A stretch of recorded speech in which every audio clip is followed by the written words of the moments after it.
I unmuted the desktop audio, OBS, you piece of shit. Hi.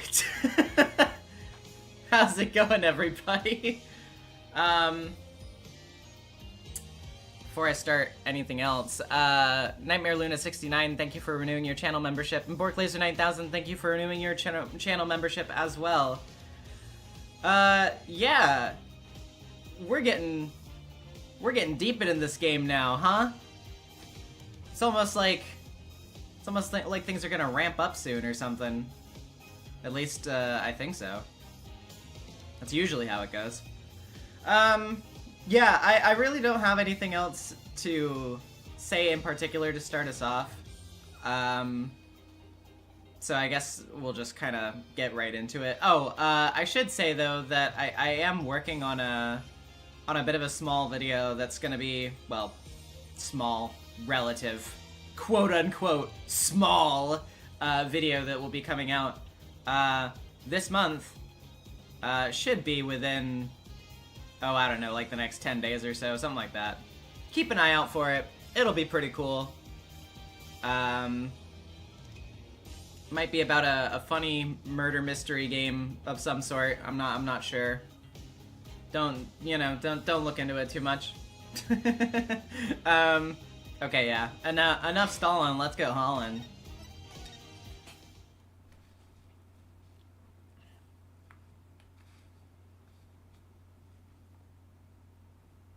Oh, cutscene. No! Why is the screen fucked? Hold on.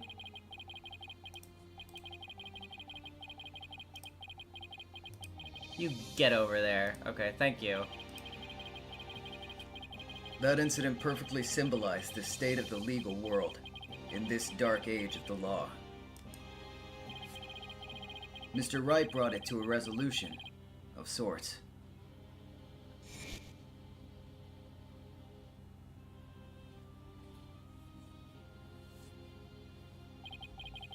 Ted Tonate was discovered to be the one responsible for the bombing. Sorry I'm so slow.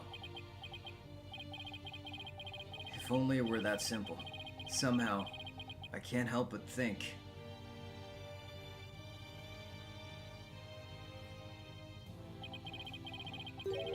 That there's a darker influence at work. One that's lurking in the shadows, waiting. That's why I want to review the trial that was taking place when the bombing occurred. After all, I've got more than a few personal stakes in it.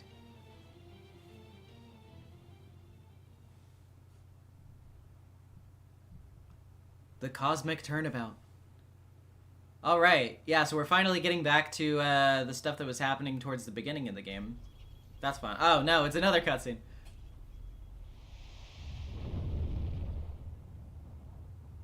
Yo. Oh my god. It's Eggman's pyramid missile. Or rocket. Missile. Check complete. No, there's no dog here. We're ready here whenever you are. Is that Yuri Lowenthal? Come in at 2. Come in. Do you copy? Oh god.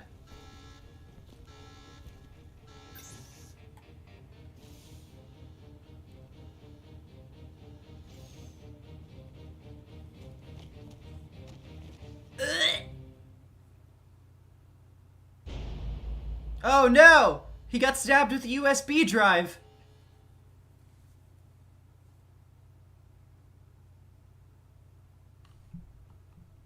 Damn. How unfortunate.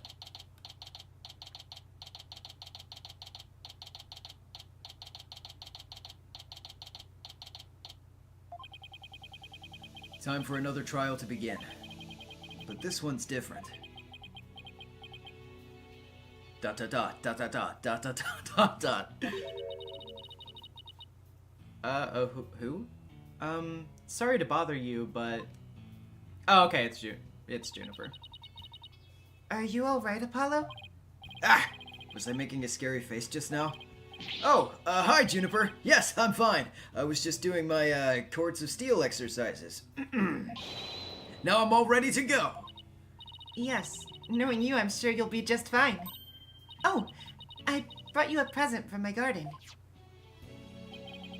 Is this a lotus root? That's right. My grandma says lotus root is good for your eyes. She even says that if you look through the holes, it can help you see into the future. That's fucking weird. Why would she say that? I don't know. It's for good luck.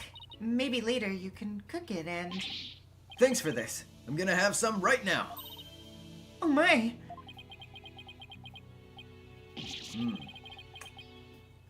Kinda tough, though. You can't eat it raw, but thank you for the enthusiastic try. Oops. She didn't think me weird before. She will now. I've gotta calm down. Apollo! I'm sorry I'm late. Hi, Thina. Junie, I didn't know you were coming today. Did you come to cheer Apollo on? Oh, I get it. You sly little thing, you. Thina, stop. Quit kidding around, Athena. The trial's about to start any second. Is everything all set? No, Apollo, Apollo. When will you ever figure it out?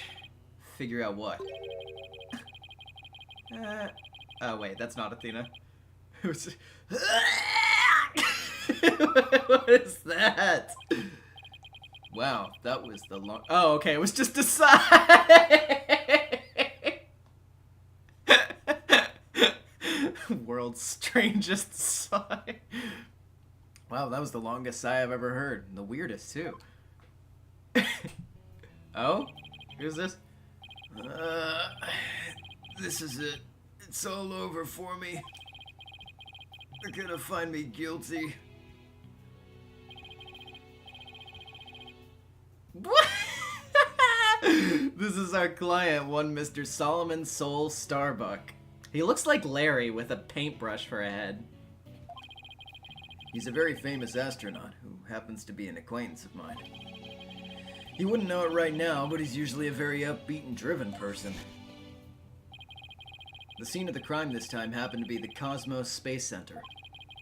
Back in high school, my best friend and I went there almost a little too much. But that's where we met Mr. Starbuck. We'd ask about space travel, and he'd launch into story after story with so much passion. Back in those days, the man was 100% my hero. This man is meant to look like a rocket. Well, now that I see the little, like, little pieces at the bottom under his ears there, I can tell better now, but...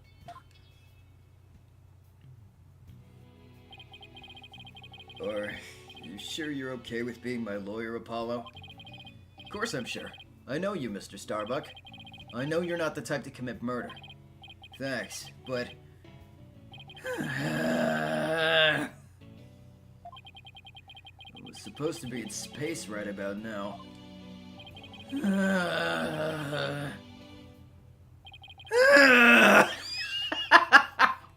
Just keeps going. He's so depressed, it almost seems like an act. Boggle with the $5. The ends justify the memes in this dank age of the law. I'll be looking forward to watching the stream tomorrow when I got the time. Have fun. Thank you for the money and for the the instantaneous feeling of dread deep inside of my chest. The launch getting called off must have been a huge shock. We'll probably never get the chance to go into space again. Don't say that. Don't stop believing. Hold on to that feeling. Besides, you just have to go into space again. Yeah, I don't think I could face Clay in the afterlife if I just rotted away in a cell. Clay Terran, I can't believe he was murdered. I mean, he was such a promising astronaut under your command. Yeah, he was a good guy. Always there to pick me up when I was down. No one loved life as much as him, that's for sure. He was always so full of energy, telling me, "You're fine, Mr. Starbuck." How could something like this happen to a guy like him, huh? I've never seen Mr. Starbuck so down.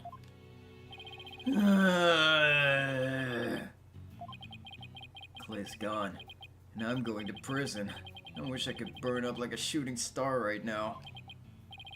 Mr. Starbuck, you'll be fine! What is it? What's with the yelling? I'll get to the bottom of this today. You'll see. And in exchange, I want you to go back into space for you and Clay. Promise? Does that mean you'll have lots of evidence to prove my innocence? Care Bear wants the $5. I said it earlier, but I absolutely want to suggest treating it as a ha sigh ending in a yawn for the... Okay.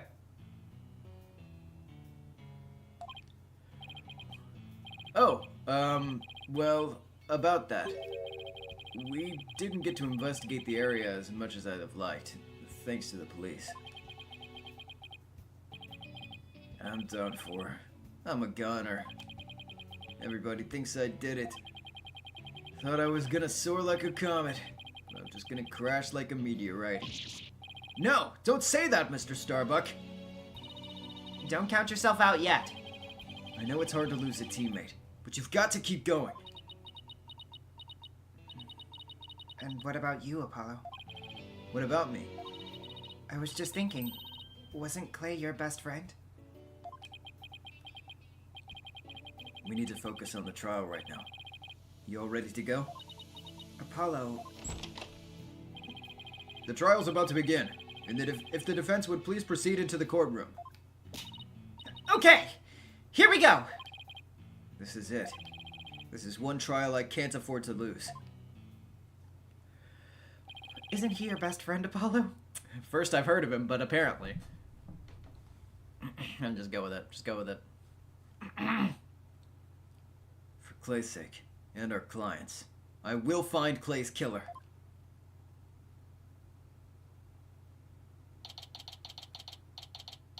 December 16th. Not quite Christmas. Judge time. Mr. Judge. The court is now in session for the trial of Solomon Starbuck. Actually, quick question to people in the chat who have played this game already. How long is this case? Because we're already just starting off on the court. Is there going to be, like, investigation segments in this? Is there going to be multiple days? Like, what's the deal?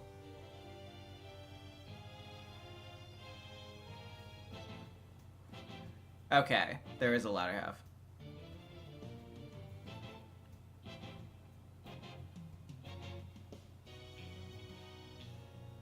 There's a day 2 with an investigation. There's an investigation and another trial day. Okay.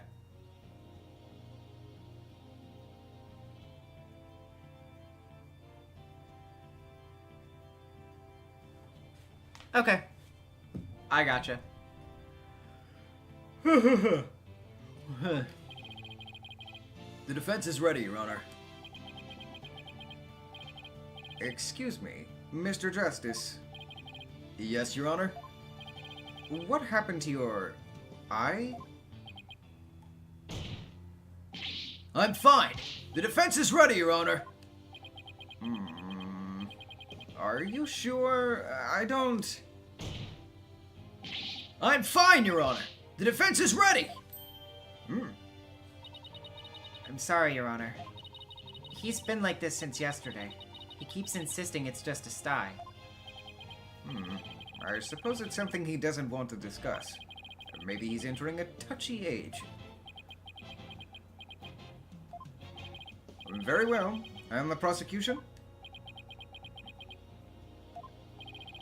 The prosecution appears to be ready as well. Silence. It's like gorilla grip pose. Not yet. I'm not quite ready yet.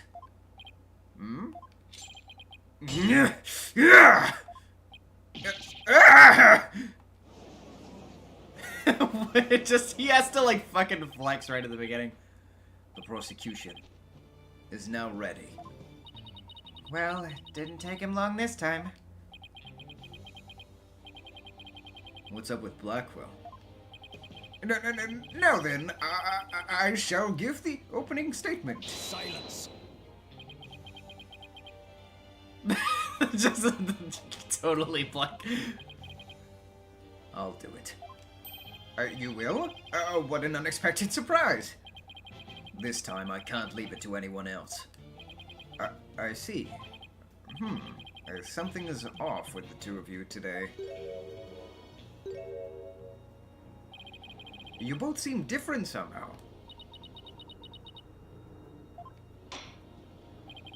Very well, Prosecutor Blackwell, your opening statement, if you would.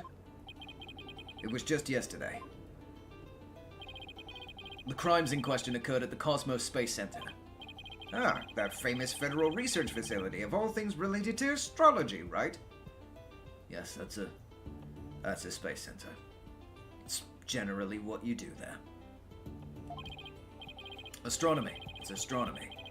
Anyway, a rocket was set to launch from there. But at 9:28 a.m., before they could even move the rocket to the launch site,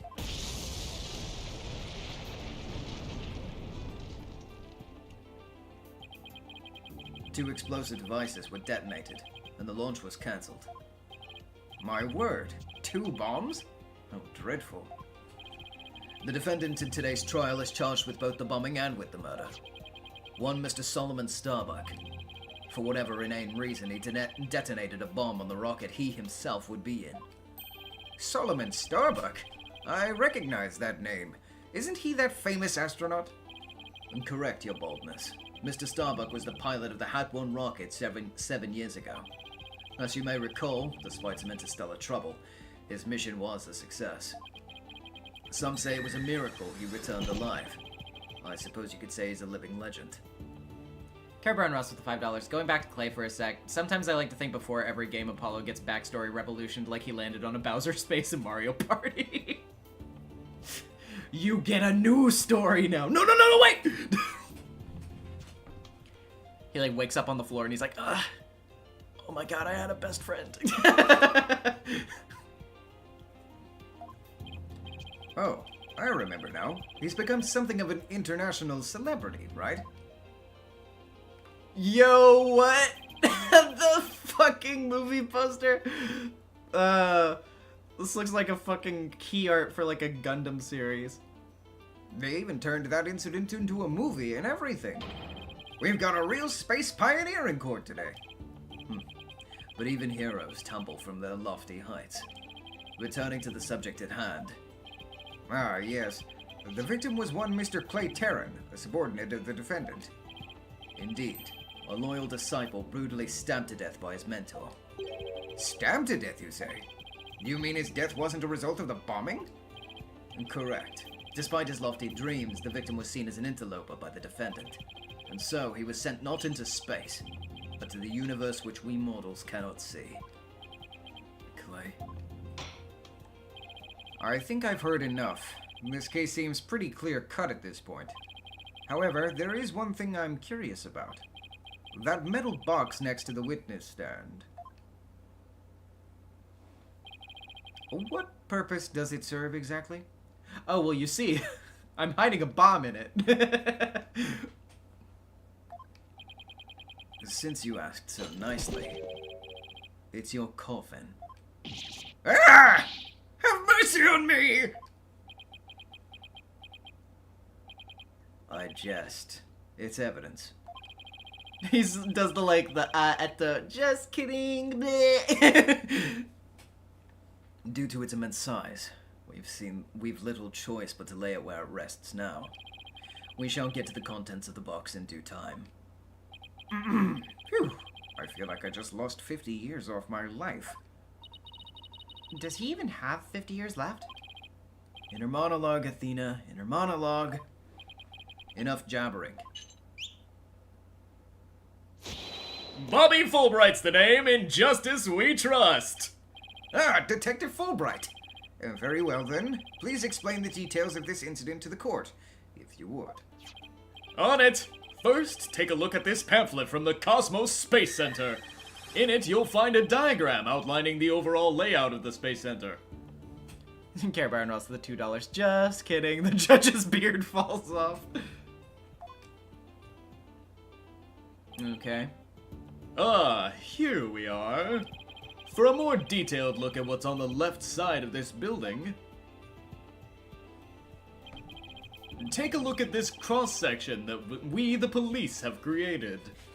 Okay, so shelter in B1, 1F, 2F, 3F lounge, which goes to the corridor, launch pad.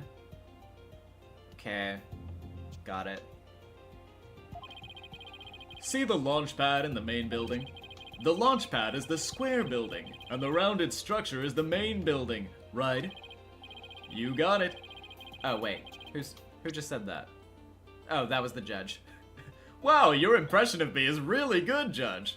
Thank you. I've been practicing my voice acting. You got it. The incidents took place in Launchpad 1, and in the main building's lounge. I'll be using this diagram during my testimony. It'll make it easier to understand.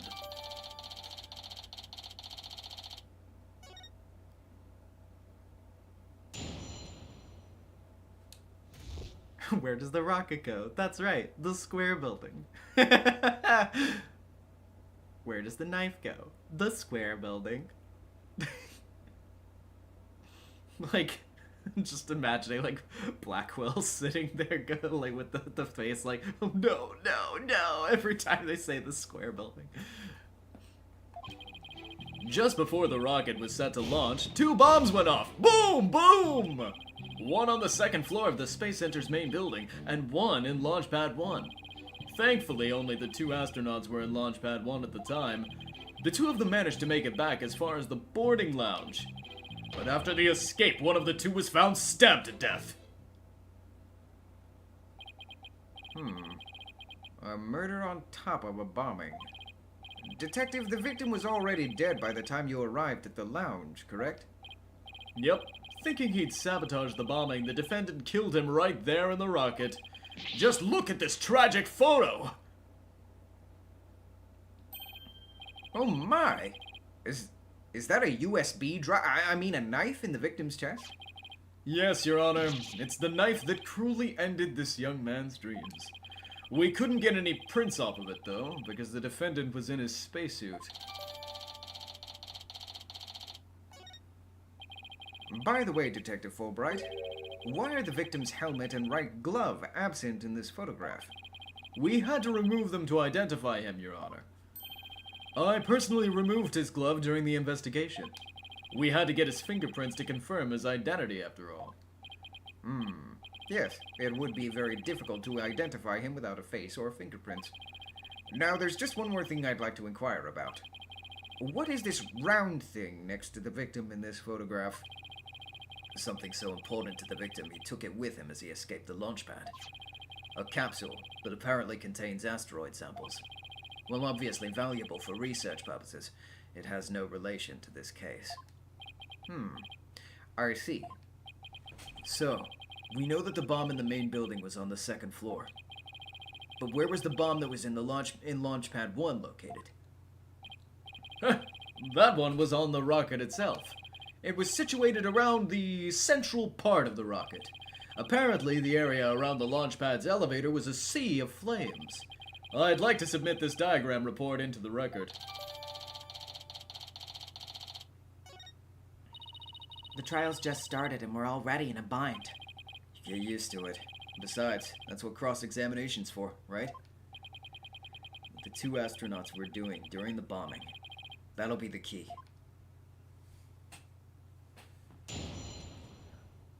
Alright, let's get started. The pressure's already on. Just before the rocket was set to launch, 2 bombs went off. Boom, boom. On the second floor of the Space Center's main building, and one on Launch Pad 1. Thankfully, only the 2 astronauts were in Launch Pad 1 at the time. Hold it! Are you sure it was only the 2 of them? It was just before the spaceship was set to launch, so of course it was only those 2. Well, there could have been somebody else inside that rocket. Silence!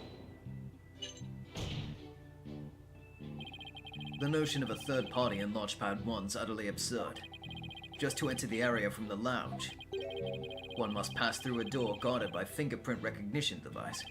And allow me to state up front that there are precious few with the clearance to do so.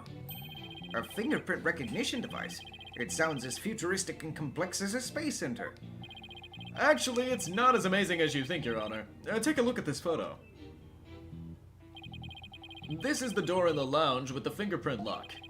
Only personnel whose fingerprints are registered can pass through. I see. That is very different from what I had in mind. And is there a record of the number of people that passed through that door yesterday? Yes, there were only 3. The defendant, the victim, and the director of the Space Center, Yuri Cosmos. Oh. By any chance, is he voiced by Yuri Lowenthal? I actually don't know. I'm pretty sure I heard his voice back there, but I don't know who he was. Then doesn't that mean it's possible the director is the one who did it? Not a chance. He was in the main building when the bombs exploded at 9:28. Doing his job directing the launch. Besides having an alibi, he has no motive for committing these senseless acts. He has a point. I guess the director can't be considered a suspect then.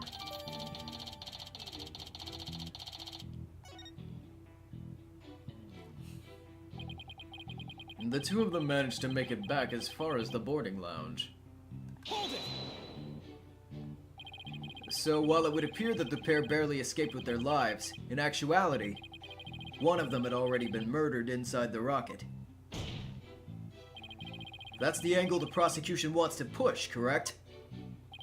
You got it! In fact, that's what I've been trying to say this whole time. If the victim had been alive, he would have been for sure tried to stop the bombing.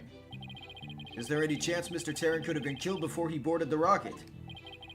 They were both alive and well at boarding time and embarked upon under their own power. Chillin' in 26T with the $5. The helmet I get, but they had to get his fingerprints to ID him? I mean, yeah, I don't know. It's like, maybe you could have just ID'd him from his face, but like, I don't think it's necessarily too strange to want to get his fingerprints.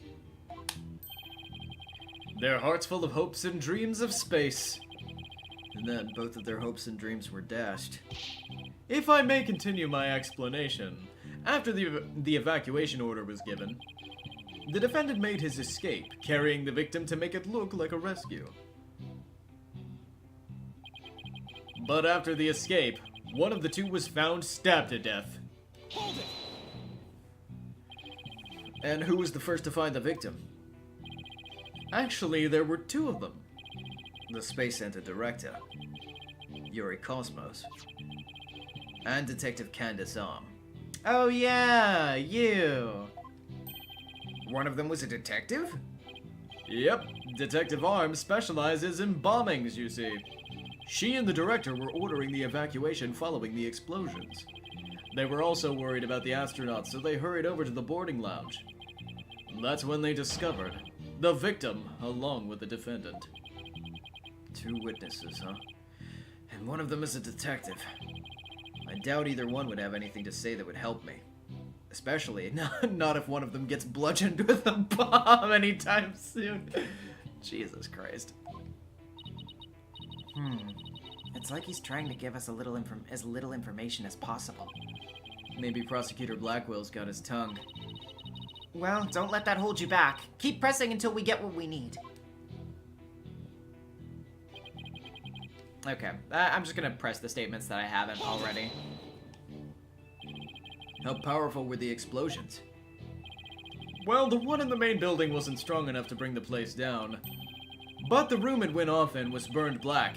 Thankfully, nobody was hurt. Due in large part, of course, to me stepping up to lead the evacuation. Wait, what were you doing there in the first place, Detective Fulbright? I'm Bobby Fulbright, hero of justice! I'll be there wherever and whenever people need my help. I'll go to the other side of the world, or even the edge of the universe! I'm not sure he knows how far that actually is. But I guess I'll leave that one alone. Admirable decision, Justice Deno. Huh? What'd he decide? Anyway, could you describe what it was like at the Space Center at that time? The bomb cut the power to the central bank of elevators and the third floor lounge. It was pitch black in there, I tell ya. However, the security cameras and whatnot were running on emergency backup. And how did the evacuation go? I immediately and heroically whisked people down to the Space Center's basement shelter. The basement shelter? Yes, there's an emergency shelter beneath the Space Center. An emergency shelter, huh? Oh, here it is. It's at the bottom of the diagram. The Space Center's pretty impressive to have its own shelter.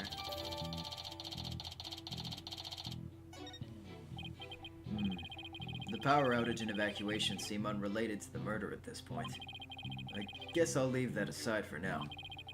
So, there were 2 explosions in total, correct? Sorry, hold on. Whew. I got thinking about that yawn and Yep, that's right. one on the second floor of the Space Center's main building and one on lunch. Let me get this straight. Mr. Starbuck rigged a rocket he was going to board with explosives? Huh? What are you talking about? If the defendant really did plant the bomb on his own rocket, he'd get caught in the explosion as well. Oh, I hadn't thought of that. You hadn't thought of that? Fine. A simpleton for a simpleton. Fulbright. The motive. Understood. The defendant actually had astrophobia. Astrophobia? What's that? A fear of space, naturally. Just the thought of space can cause the afflicted to freeze up. And so in his terror, the defendant found a way to stop the launch at the last minute. That's absurd. Unfortunately for you, we have evidence. Take a look at these. What are they? These anti-anxiety You can't be fucking serious! Oh, he had anxiety, which means that he had a deadly fear of space that would drive him to murder someone. Fuck off! Oh, he takes Xanax, he's a murderer. Fuck you, dude! That fucking sucks, dude! Oh my god. These anti-anxiety tablets were found among the defendant's possessions. Apparently, he was taking them in secret to quell his fears. There were a multitude of problems with the rocket Mr. Starbuck rode 7 years ago. Rumor has it he threatened to crash a number of times as well. It threatened to crash a number of times, not the rocket, not him. That was, of course, very traumatic for Mr. Starbuck. Objection! But that doesn't mean he'd go so far as to blow up his own ship. Silence. The defendant couldn't bear Tamara's good name, now could he? No, not after the media had branded him Sol Starbuck, space pioneer extraordinaire. I mean, I feel like there are much easier ways to get out of it than just bombing the rocket. Why don't you be like, guys, you know, sorry, I know this is like the one day that we can launch and everything, but I'm just having a real bad stomach virus right now. I'm just like puking and shitting all over the place, so can we just, you know, can we rain check on this one?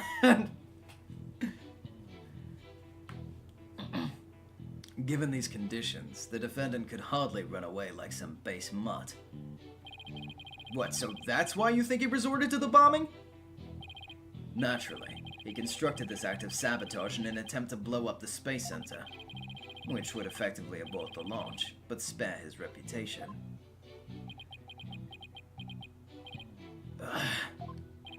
Now I'm sure you understand why we have to bring justice down on this atrocious criminal. I think that pretty much covers the details of the case. Atropos of the $2. There is no alternative. It has to be bomb.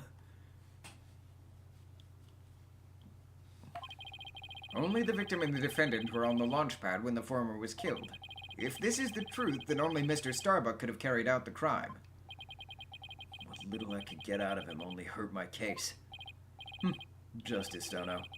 Foolish is the warrior who rushes headlong into battle. Preparation is an essential element of battle, so I advise you to take a gander at this. What is it? Footage from a security camera. As the two astronauts emerged from the bowels of the Launchpad 1 corridor.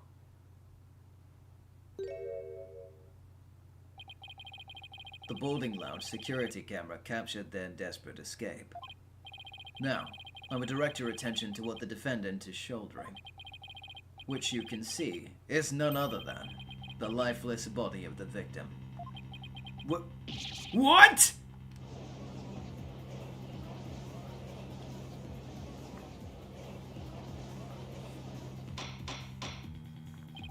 Order! Order, I say! This lines up exactly with what the prosecution's been asserting. I should have known Blackwell would have something like this ready.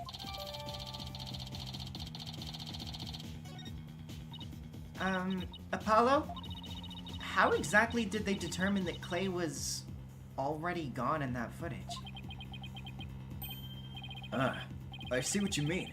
Whether Clay was still alive at that point is pretty crucial. Your Honor, please take another look at that footage. Isn't it possible that Mr. Terran was still alive here and Mr. Starbuck was helping him? Why, I believe you're right. One man carrying the other to safety.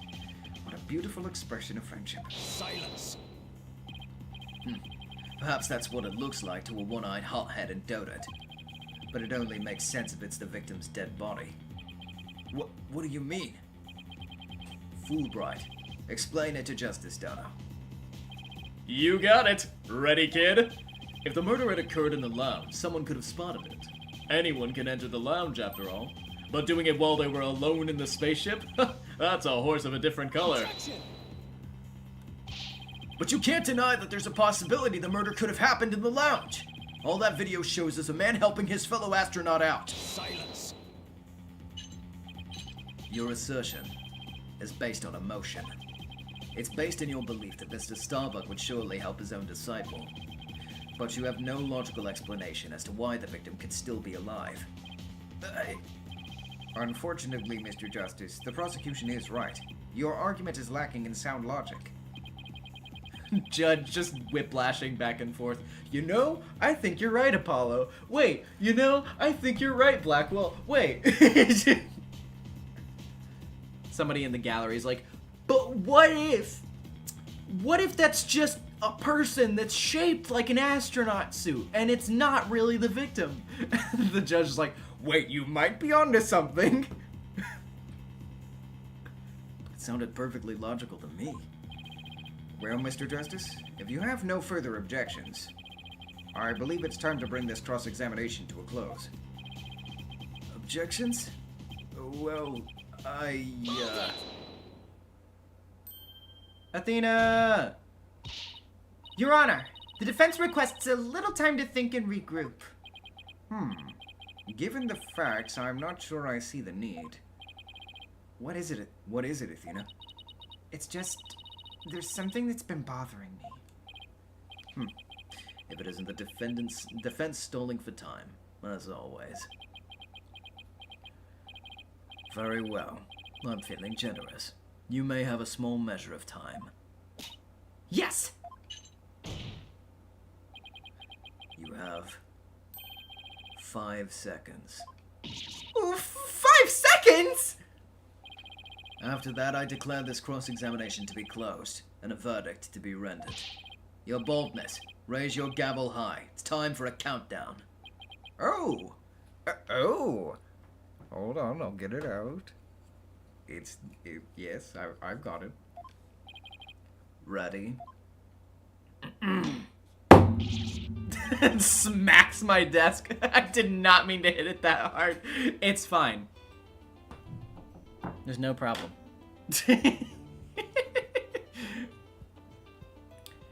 We don't have time. Spit it out. Oh, wait. We don't have time. Spit it out, Athena. Only 3 more seconds! Ah! Look, I don't think the prosecution's explanation's very complete. Meaning? Meaning there's something missing. Like, they conveniently left it unexplained.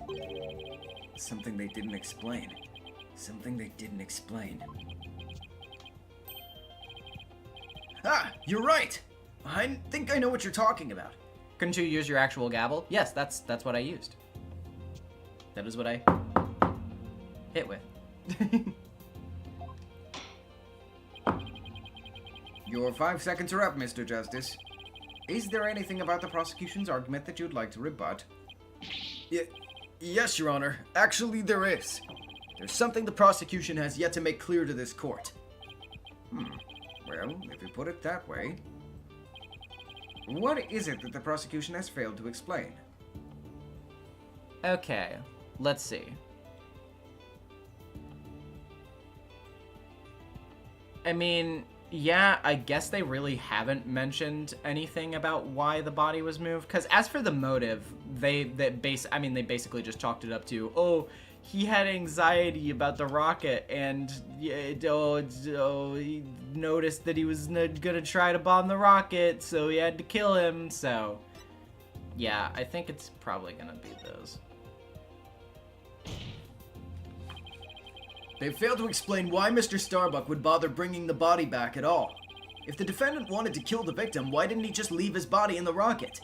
Why go through the trouble of bringing him all the way back down to the boarding lounge? Oh, that's true. I don't think we've heard the prosecution's thoughts on that yet. That's because they have none, Your Honor. After all, how does one explain something so illogical?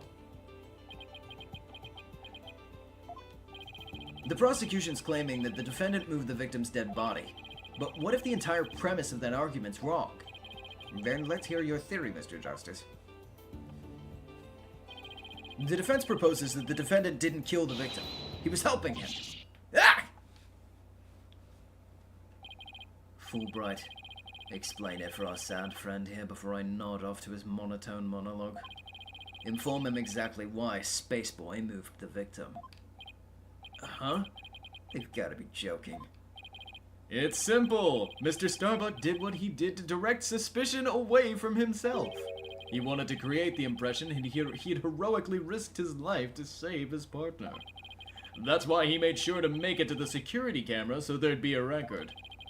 At the very least, he appears to have achieved success with you and the old man. One man carrying the other to safety. What a beautiful expression of friendship. The average person wearing a spacesuit weighs easily over 200 pounds. Saving the life of a partner who weighs as much while trying to escape deadly flames. What a dramatic sob story fit for the silver screen. Indeed, I was completely taken in by the humanity of the story. You see? Yet the true ending is that all traces of his hammy act were meant to be blown up. Yes, and now we arrive at the thrilling conclusion. The third explosion.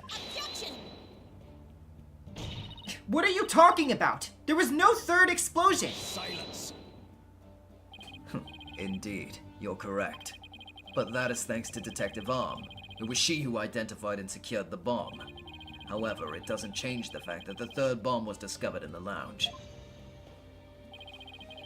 The steel coffin beside the witness stand. That would be a bomb transport case. We used that to transport the deactivated bomb here. It was found in the lounge. A bomb in the form of a most distasteful toy. What? One on the second floor of the main building, one on the launch pad, and one in the lounge. The defendant planned to set off 3 firework displays. Fortunately, the third was discovered before it could be detonated, for had it not, the victim's body and other vital evidence would surely have been immolated. But, interesting. It's just like in the first case with what the bombs the bomb was contained in that time. So, interesting. Objection!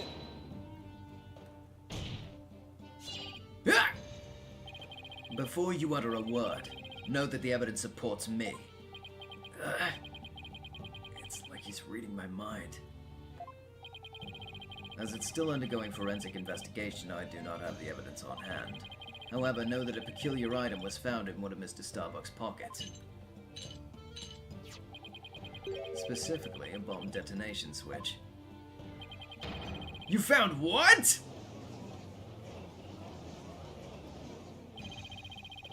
I mean, it's the same bomb. Yeah, I guess so. Sorry, it's been a while since I played the first case, so I don't remember every detail from it. I suspect the defendant had no time to destroy such damning evidence. When the Space Center director and Detective Arms stumbled across the murder, so he thought to hide it in his pocket.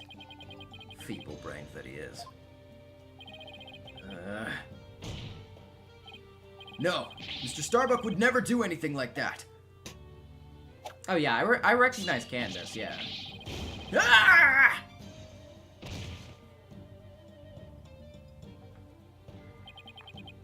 Justice Dunno. Open your eyes and see the truth. This appears to be irrefutable evidence that the accused set off the explosions. No, there has to be some kind of mistake. This can't be the truth. Still can't accept it? You believe in your client come what may? Then why don't you cross-examine the defendant himself? This has got to be a trap. It's like Blackwell's controlling the entire game. Yeah, seems like he was waiting for me to bring up the body-moving issue. Why do you say that? Because he had just the right argument when I pointed it out. To really rub it in, he had a decisive piece of evidence up his sleeve, too. He was trying to shake my faith in Mr. Starbuck and break me down. Then making you cross-examine Mr. Starbuck at this point was a part of his plan too? Totally underhanded, but I wouldn't expect anything less from him. Now let us hear from the archvillain, the fiendish murderer himself, famed astronaut Solomon Starbuck.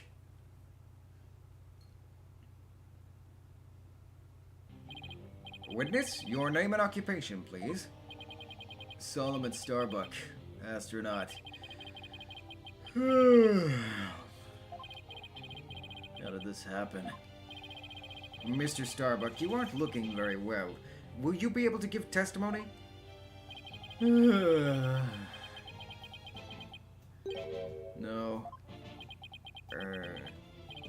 Well, unfortunately, no is not an option. You're being accused of the Space Center bombing and the murder of Clay Terran. Please testify to these allegations. Mind if I take this suit off? It's getting really heavy. Silence. It's not the weight of the suit that you feel, but of your sins. Prepare to carry that weight for the rest of your life. Banish me to the moon. I don't care anymore. Wow, that was super negative. Is he going to be alright up there? He'll be fine, I think. As long as he doesn't totally give up and say he did. Say he did it, that is.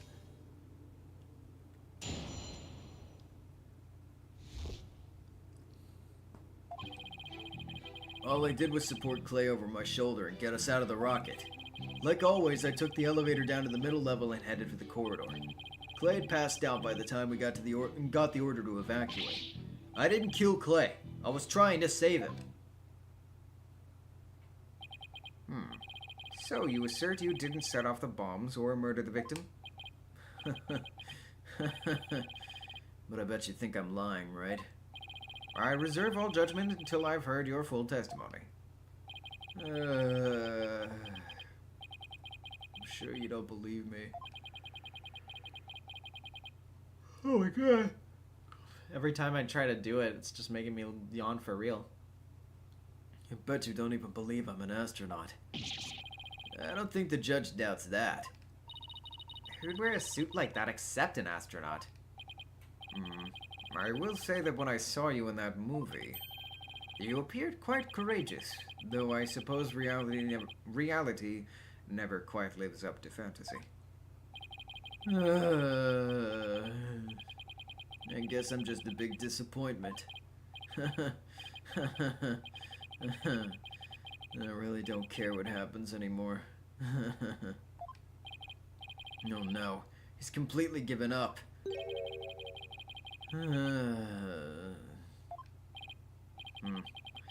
What a depressing fellow.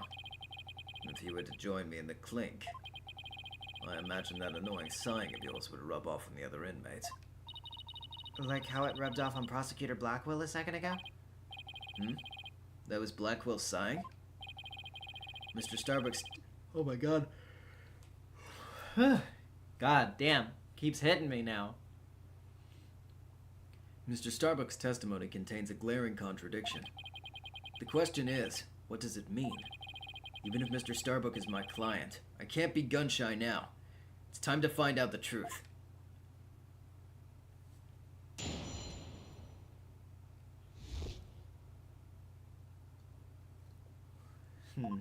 Okay.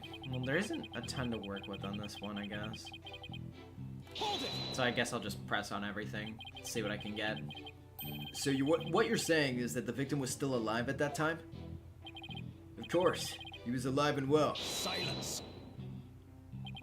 If so, then you admit you took a man who was alive and well, and silenced him permanently with this? What? No!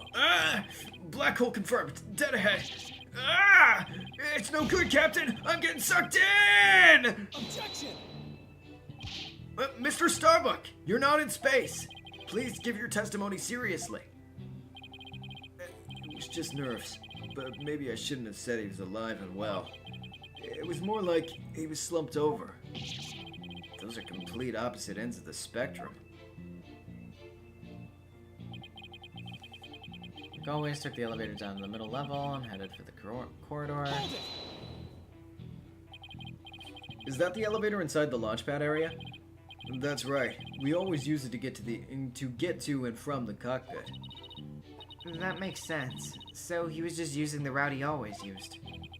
In spite of the fact that there had just been an explosion. In spite of the fact that there had just been an explosion? Huh? I think Mr. Starbuck is hiding something. Something pretty big. Look at that again.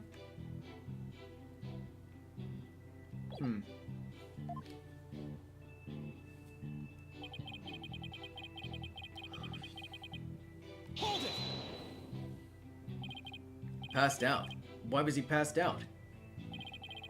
Probably because of the explosion. The noise and vibration were incredible. It's little wonder why a person would pass out, right? I guess? Not that I'd know. Ah! I've been hit by space debris! The main engine's on fire! It's gonna blow! Ah! Yeah, I'm not a particular fan of this joke. Yes, I see. I guess it does make sense that someone would pass out. Especially if the person in question is Mr. Starbuck. Anyway. I didn't kill Clay, I was just trying to save him. Hold it! Don't worry, I understand. I'll make sure everything turns out alright. But everyone's glaring at me like I did it. Apollo, you have to reassure him better than that. And how am I supposed to do that? Try to imagine how he's feeling and use that to figure out how to boost his confidence. Mr. Starbuck, think back to what Clay used to always say. It's times like these when he would repeat, "I'm fine," to himself. Oh, so okay, so that's where he got it from then, I guess. I'm fine? Yeah, I guess he did say that a lot.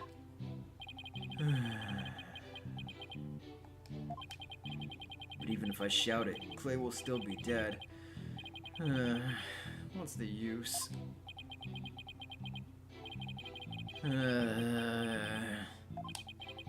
Could somebody please reassure me now? Apollo, there's something strange about Mr. Starbuck's testimony. Yeah, I was thinking the same thing. There's a glaring contradiction. Just wonder why it's there and what it means for our case. Well, it doesn't look like he's lying, at least. Guess I'll have to show some evidence. Okay. So...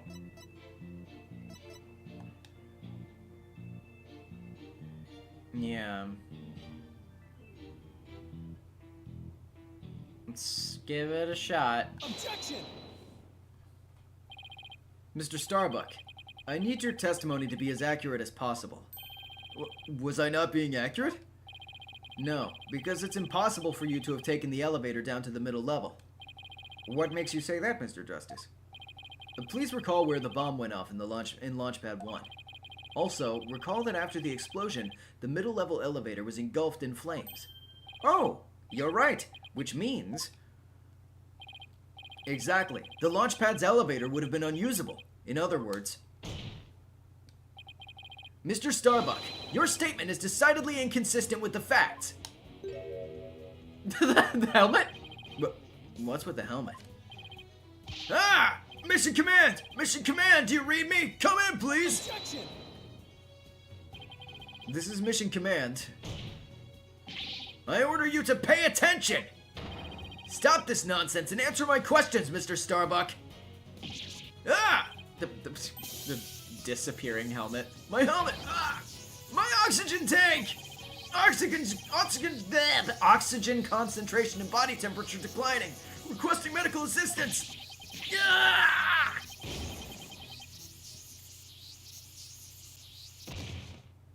Twisters 4 with the $2 Among Us. God damn it. Mr. Starbuck, we're not in space right now.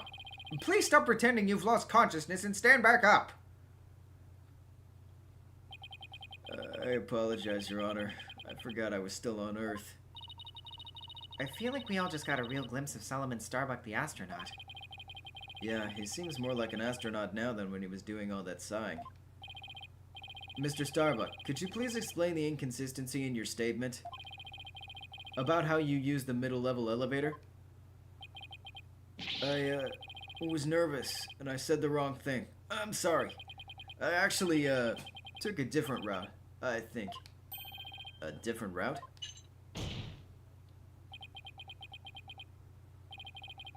I hope you're able to deliver a straight story this time. I'll get it right this time. Maybe. No, I mean probably. Probably. It's understandable to be nervous, but let me remind you that accuracy is paramount in court.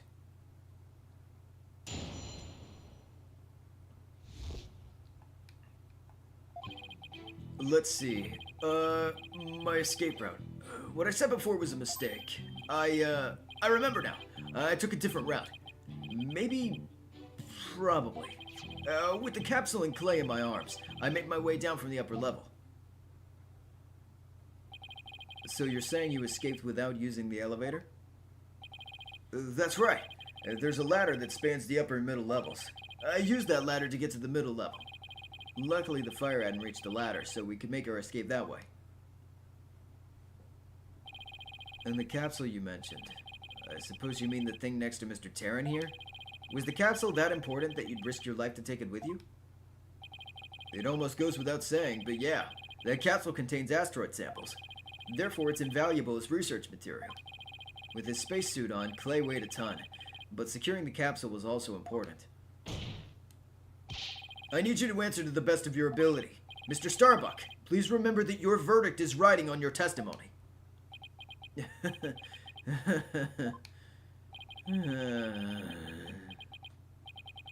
Maybe I am guilty after all. I wonder if you can see the stars in prison, but it's more comfortable than a spaceship.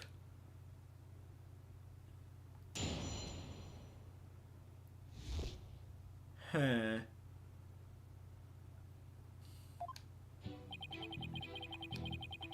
Escape route. What is it before was a mistake? How could you mistake such a basic fact? Hey, everybody makes mistakes, but try thinking about the vastness of space instead. From Earth, it takes 4 light years to travel to our nearest neighboring star. So, you see, compared to the vast expanse of space, human error is insignificant. I wish you'd consider it just a little more significant than 0. Enough jabbering. Get on with your testimony.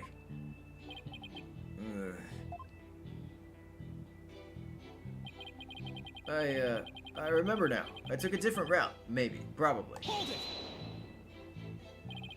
Maybe? Probably? Did I hear you right, Mr. Starbuck? I didn't say either of those things. Mission Control, come in, please.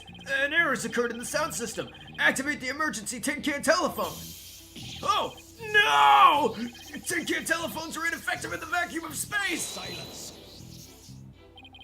Stop this nonsense, or I'll sever you and your tin can telephone. All right, I'm begging you. I'll tell the truth. Just don't sever anything. Apollo, is he going to be alright? I'm starting to think he's not. Let's see. So, about when we were running away. The capsule and clay in my arms. I made my way down from the upper level. The upper level of the launch pad area. The upper level of the launch pad area? That's right. That's what I said, isn't it? Granted, that route does exist. So to recap, you had clay over your right shoulder and the capsule in your left hand? Yeah, it's really important, so I couldn't let it get burned up. So even though clay was really heavy, I couldn't afford to carry him with both hands. I did the best I could with him over one shoulder and the capsule in my other hand. I don't think the meaning of what he just said has hit him yet. You know what you have to do with that statement. Justice, Dono. Yes, I know. Well, I've come this far. No turning back now. It's time to present some evidence. So Mr. Starbuck escaped with clay in the capsule, which means it's just like in the footage. I can see why he couldn't run, though. He must have weighed over 200 pounds just by himself. Yeah, and he had to support Clay, who was another 200 pounds. Plus, he had to ensure the safety of that capsule. I don't think I could have even walked under those circumstances. Walking straight forward's probably about all I would have been able to manage.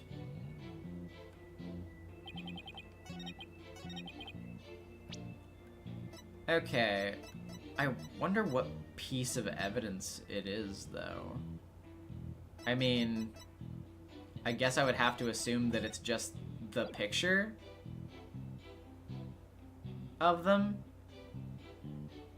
Like, I know what they want me to prove. I'm just wondering what piece of evidence exactly that they're wanting me to prove it with. But Objection! no. Consider the evidence. There's obviously something wrong with that statement. Your gall knows no bounds. It's shocking, really. What's that supposed to mean? You stand there, brazenly objecting to perfectly factual statements. One does not see such shameless behavior that often. A penalty for a shameless attorney. Oh no. Looks like Blackwell's turning the judge against me. Yeah, okay. Objection! Okay, yeah, it was the diagram. Mr. Starbuck, why don't you just tell the truth? The truth? Let's see. The Earth is blue? No. That's not right. So, I guess the Earth isn't blue? Yeah, that's it. Bork laser $9,002, 3 penalties. I mean, in my defense, I feel like that one was a little easy to get a mistake on, because it's like, you know, it's a very broad sort of like, you know. Anyway. The truth, Mr. Starbuck. The oxygen concentration's super low in this area. Prepare the emergency oxygen tanks. Mr. Justice, the witness appears confused. Please help draw the truth out from him. Mr. Starbuck, under the circumstances at the time, you couldn't possibly have reached the boarding lounge via the upper level route. Huh? Not as long as this was along the escape route.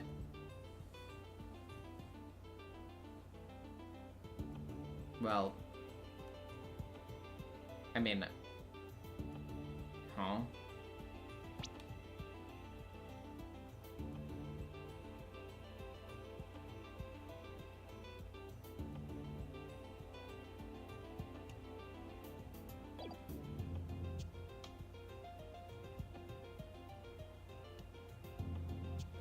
I mean, are we just talking about the ladder again?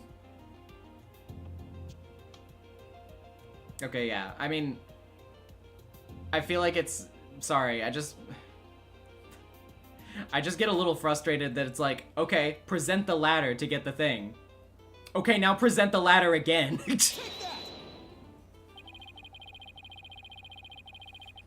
To get down from the upper to the middle level where the Launchpad 1 corridor is, you would have to go down the ladder. Isn't that right, Mr. Starbuck? Of course. That was the only way we could escape. Objection! But how would that work? At the time, you were supporting Mr. Terran over your shoulder, were you not? And remember, he was in full space gear as well, putting him at over 200 pounds. Well, it's easy on the moon. Gravity's only 1/6 of what it is on Earth. Objection!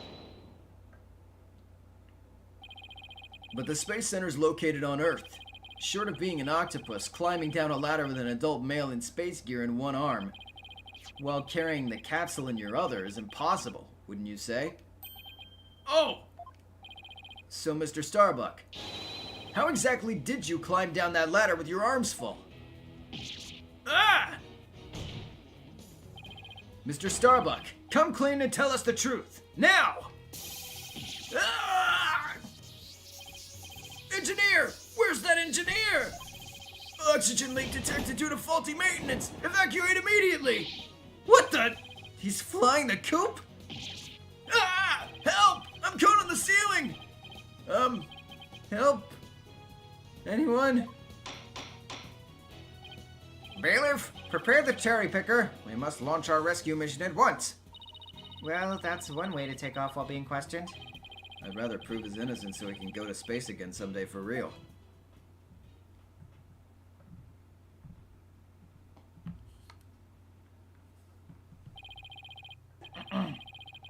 Now then, Mr. Starbuck, do you think you can keep your feet planted on the ground? Yes, I apologize for losing control. Are you ready to tell us the truth?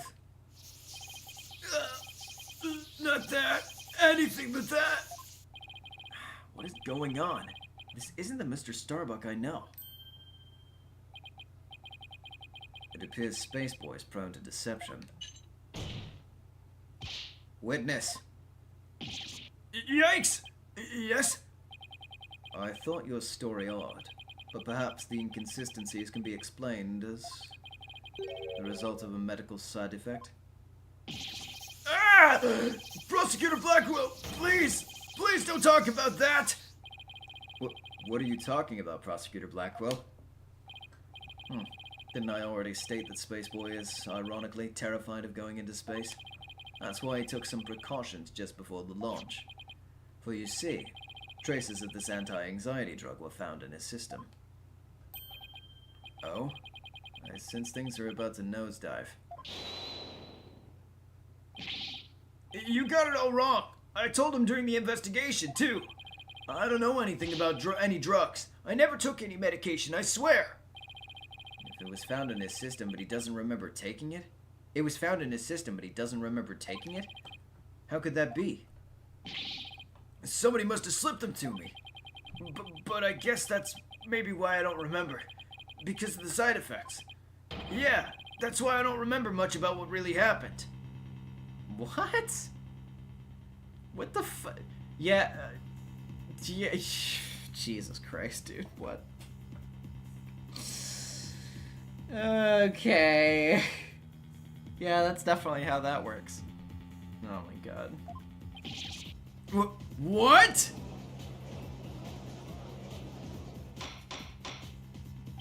Order! Order in the court! We can't get any useful testimony out of him if he doesn't remember anything. Well, this certainly explains why his testimony kept changing. Why didn't he just tell me he couldn't remember? I guess he didn't want anybody to find out that he was terrified of going into space. Maybe I really did do it? Which brings us to the answer of our original question. Of how the witness climbed down the ladder with a dead body. It does? So what is it? A dead man feels no pain and makes no complaints, Justice Dono. So the body was simply dropped down from the top of the ladder. Oh my, I see. And then the defendant could climb down with his free hand. Objection! Drop the body down? Why would you... Who would do such a disrespectable thing? Besides, dropping the body down would leave marks on the body itself. So, you're capable of quick thinking. Yes, you're correct. Really? Oh, thanks. Ah! Huh? What's this? It's the oxygen tank from the victim's spacesuit. It's ruptured, and I'm sure you can figure out why. You can't be implying it ruptured when the defendant dropped the victim's body. I am, for they fracture easily when struck. Objection! Even if that's true, the tank's explosion and shrapnel would leave its mark on the body. Yet according to the autopsy report, only the knife wound was found on the victim's body. You're clearly grasping at straws with this line of reasoning. Silence! A spacesuit isn't heavy for the sake of being heavy, Justice Dono. It includes the latest technological devices and is made of the fabric of tomorrow. This fabric is made to protect astronauts from the dangers of space. So falling a few Earth yards would hardly leave a mark on the wearer. Objection! Then shouldn't it be impossible to stab someone through it as well? It should.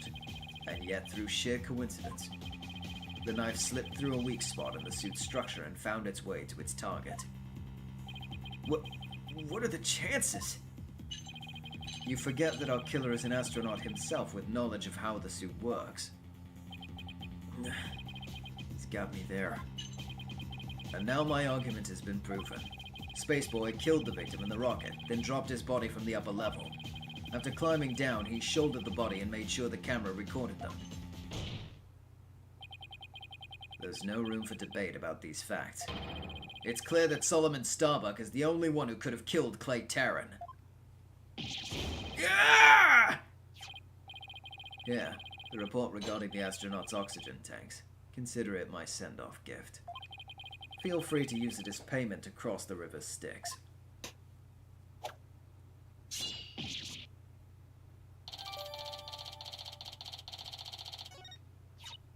Hey, this report is pretty detailed. Remaining oxygen in the tanks. The display on the astronaut's left shoulder shows the oxygen remaining. After the incident, the victim's tank was ruptured and the remaining oxygen was 0%. Tank belonging to Starbuck, who claims to have carried the victim, said it was 80% full. Tanks were functioning properly at the time.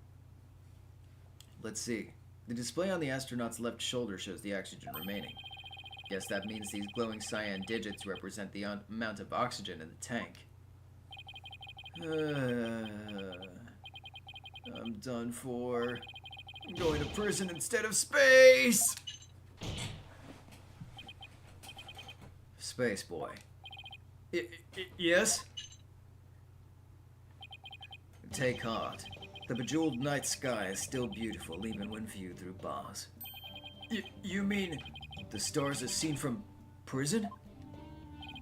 That's right. Your cell will be your spaceship. Picture the view through the iron bars. It's like being an astronaut in your own craft for all time.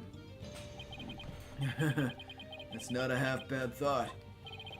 Mr. Starbuck, Prosecutor Blackwell got to him good. Spaceship prison cell. Fly me, my guilt and my despair into the deepest, darkest space.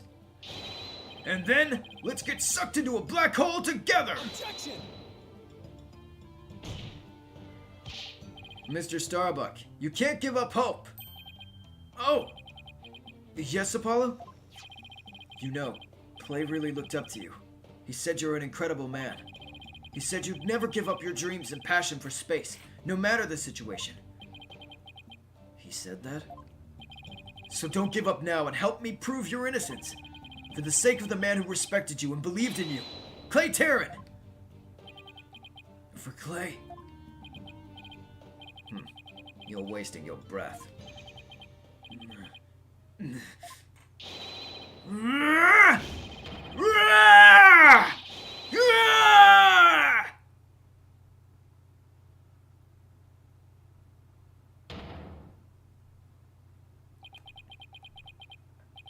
Apollo, thank you.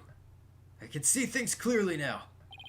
Mr. Starbuck, I'm fine now. Thanks for reminding me of my life's mission. Right. We'll both be fine. I'll prove you're innocent. You'll see. And after that, we'll get you back into space! Hurrah! You've ignited the booster rockets of my soul! I'm on fire! I am Solomon Starbuck, astronaut, a cosmic hero chosen by the universe itself! This is no time to be whimpering and crying. I can't let you and Clay down! Balderdash. The sun, the moon, all of space is calling me! Solomon Soul Starbuck! Ready for launch! Begin the countdown! 5, 4, 3, 2, 1. lift off!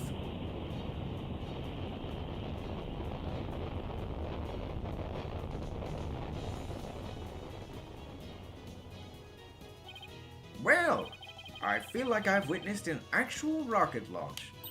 Apollo, you did it! You broke Prosecutor Blackwell's grip over Mr. Starbuck. I can't take the credit. It was all Mr. Starbuck. He pulled himself through. You simpletons are done massaging one another's egos. No matter how positive your mood, my advantage remains unshakable. I have but to wait for the final guilty verdict. Isn't that right, your boldness? Care Bear and Ross with the $2. Bipolar King, positive. I can't let up now. I have to stop Blackwell. I have to see this through. Mr. Starbuck just has to make it back into space. I won't allow Clay's dream to remain unfulfilled. I've got to destroy Blackwell's argument somehow. Think, Justice. Think. The only people at Launchpad 1 were Clay and Mr. Starbuck. And if Clay was already dead by the time this footage was taken, then the only person who could have killed him is Mr. Starbuck. So the only way to counter Blackwell's argument is if I can prove that Clay was still alive when they arrived at the boarding lounge. In which case, I should be able to find some contradiction in the evidence itself. Now, let's see. About this data that we just received. This supposedly proves that Mr. Starbuck dropped Clay's body in Launchpad 1. But if I'm going to prove that false, then there must be something I can use here. Enough of this farce, your boldness. Let's have your verdict. Objection! Prosecutor Blackwell, you seem to be in quite a hurry to rush the verdict. But about this oxygen tank data you submitted just now. It says that Mr. Starbuck's tank had 80%, while Mr. Terran's had 0. Do you stand by the accuracy of this report? Of course. Then I guess it simply means that it's faulty, as evidence goes. You will explain what you mean, Justice Dado. It's simple. This evidence contradicts the facts of this case. Take a look here at the detailed description and you'll see what I mean. I hope you have some evidence, Mr. Justice, because I don't see what's so contradictory. Yes, Your Honor. Right away. This is the evidence that the oxygen tank report stands in contradiction to. Okay.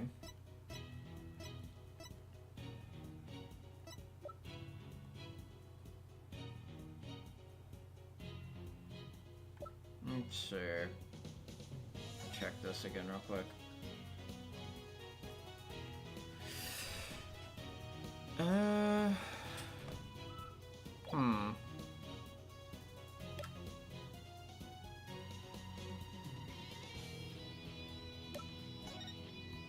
Oh, yeah.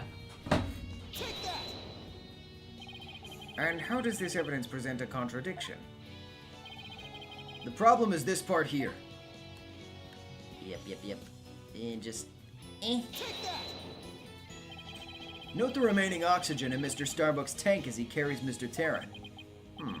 It appears to say 50. Yes, but according to the data, our client's tank had 80% remaining. The oxygen in the tank increased? I see Your Honor finds it as strange as I do. It's bad enough that there's a contradiction, but the increase in oxygen's beyond illogical. Oh my! You're absolutely right! What is going on here? Silence. I too find it odd that the oxygen remaining is increased. It would be as odd as if my rations were to increase. But what does that prove? It doesn't change the fact that it's the defendant carrying the victim's corpse. Objection. I'm going to bet you don't give more rations because you don't abide by the rules. Either way, the oxygen remaining shouldn't increase, just as your rations don't increase. Therefore, this new information is critical. We can't overlook it. Silence. In that case, do you have an answer to this riddle of the mysteriously increasing oxygen? You'd better not disappoint, or I'll declare the inconsistency as mere equipment malfunction. Prosecutor Blackwell has a point. I suppose it could be a simple malfunction. Mr. Justice, if you cannot provide an adequate counter-argument at this point, I'm afraid I must bring this trial to an end. So, do you think you can explain why the remaining oxygen level increased? Of course I can. The thing to do at a time like this is turn my thinking around. Mr. Starbuck has no memory of it, but he claims to have carried Clay. So this man with the 50 on his tank ought to be Mr. Starbuck. But if anything, the display on his oxygen tank should have shown an 80. This is a clear contradiction between the report and the security footage. So what I should be asking is not why did the oxygen level increase, but what had to have happened to make it look like it increased? Am I making some kind of mistake in my base assumptions here? Well, Mr. Justice, we're waiting. Yes, Your Honor. I'm ready to answer. That's why the remaining oxygen appears to have increased.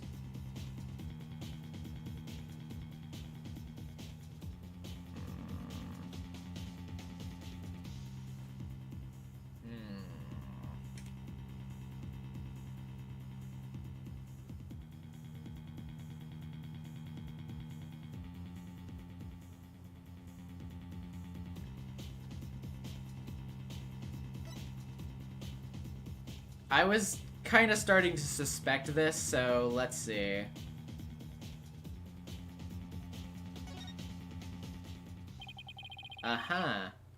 What if it was the other way around? The other way around? Would you care to explain, Mr. Justice? As you can see, Your Honor, both men had their helmets on in this footage.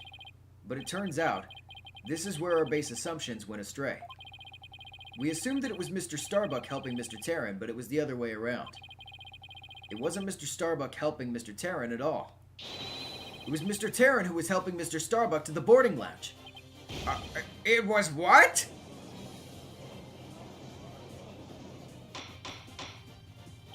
Order! Order! Mr. Justice, you mean to tell me that the person on the right in this image is the victim, Clay Terran? It's the only way the riddle of the increasing oxygen level can be solved, Your Honor. At this point in time, the remaining oxygen in the victim's tank was at 50%. And when the victim was found in the boarding lounge, his tank was at 0%. That's right. There's nothing contradictory about the oxygen level decreasing. This means Mr. Terran was alive as they made their escape to the lounge. Silence. How short your memory is. Have you forgotten what you yourself proposed? Even if the victim was alive at this point in time. How did he descend the ladder with his arms full? Objection! Prosecutor Blackwell, you can't hurt me with a broken blade. Excuse me. It's true that we don't know how they got down the ladder. I suppose that matter needs further investigating. But we've proven that Mr. Taryn was alive when he reached the boarding lounge. This fact alone shatters your claims, and opens up the possibility that the victim could have been killed by a third party. Gah! There were 2 people who claimed to be the first on the scene. But can we truly trust their statements? Let's see. The 2 people were Detective Candace Arm and Yuri Cosmos, right? You think that one of them might have given a false statement to the police? Yes, it's certainly possible. You might have to do a little more digging. It seems we'll have to hear the testimony of these first 2 people on the scene. Score! Come to think of it, Detective Arm should be here in court right now. Bailiff, could you please show Detective Arm to the stand?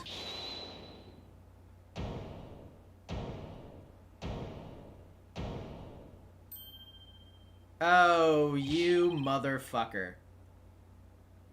This fucking guy. Oh wait, he is talking, right? Yeah, he's talking. Okay. I have an announcement, everyone. What's the meaning of this? We're in the middle of a trial here. Please remain calm and listen carefully. Someone has reactivated the bomb. The bomb was defused, but it's about to explode. Explode? Yeah, someone did it. Not sure who it could be. A bomb? Now? Ah! Everybody run! I don't want to die! Oh no! Everybody's panicking! Oh, so this is what leads into the yeah. Right? Headless chickens with a death wish, the lot of you. Calm yourselves afore all else. Come on, Apollo, let's get out of here! But what about Mr. Starbuck's dream? And who will carry out Clay's final wish? I don't care what happens to me. I'm not letting some bomb blow the truth up forever. I refuse to let things end here! Apollo, this is no time to be dramatic! If we don't get out of here now, we're gonna die! Come on, this way! Hey, ouch! Let me go! Apollo! Juniper? She hasn't evacuated yet? Juniper! Are you alright? Apollo, no! Not that way! Ah!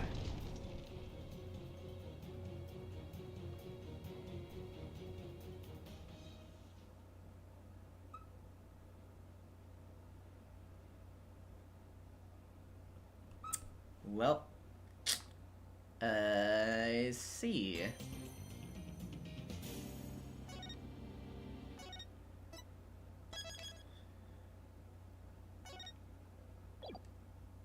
Huh. Okay.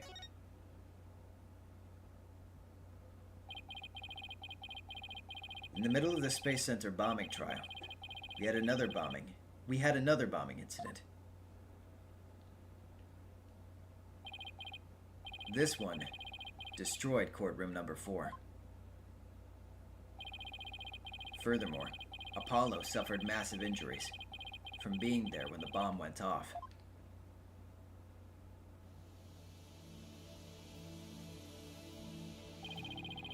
Unfortunately, Juniper Woods was fingered as the courtroom bomber.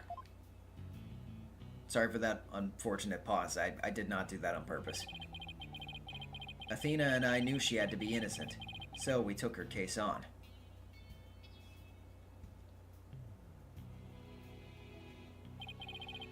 We managed to clear Miss Wood's name.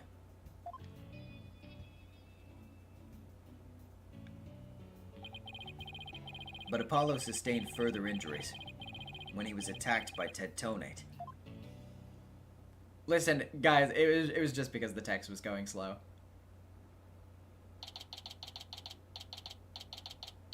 Let's not.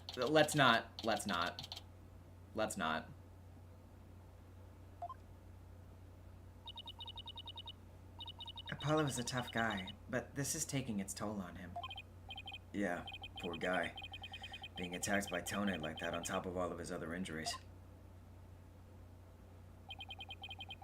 Apollo's resting at the nearby Hickfield Clinic. I've had some experience with that place myself. What an awful turn of events. I never thought he'd land in a hospital of all places.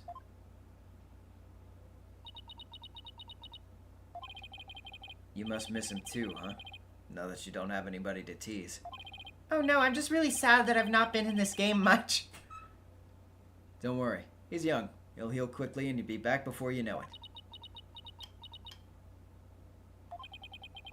It's been a while since I last saw Trucy look so down. We won the court case, yet nobody feels much like celebrating.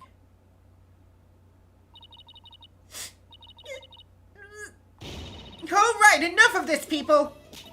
This is no time to be moping around. Now dry those eyes, both of you. You're the only one who's crying, Athena. Technicalities. Look, we have work to do. We have to take over. Take over what exactly? Apollo's Space Center case, of course. As no verdict's been reached, there's still a chance. I agree with Athena. We should pick up Mr. Starbuck's defense. We have to avenge our fallen comrade. Right, Daddy? Apollo hasn't exactly fallen. He's still alive, you know. Good. Now that that's settled, let's get going. Come on, we gotta run. Wait, right now? We'd better not be running the whole way. There she goes. I better go catch up. Can you take care of the office, Trucy? Sure thing, Daddy. Let's be careful out there. In the meantime, I'm going to bake some cookies and fill up my... Okay. Yeah, right. Fill up my magic panties for you. Trucy seems to be feeling a little better. I can always count on Athena to perk everybody up with her enthusiasm. Oh, she's back. Don't mind me. Just forgot a few things. Wallet, phone, the documents, my bag. Sounds more like you forgot everything. I can always count on Athena for that, too. All right, you two. Let's be careful out there.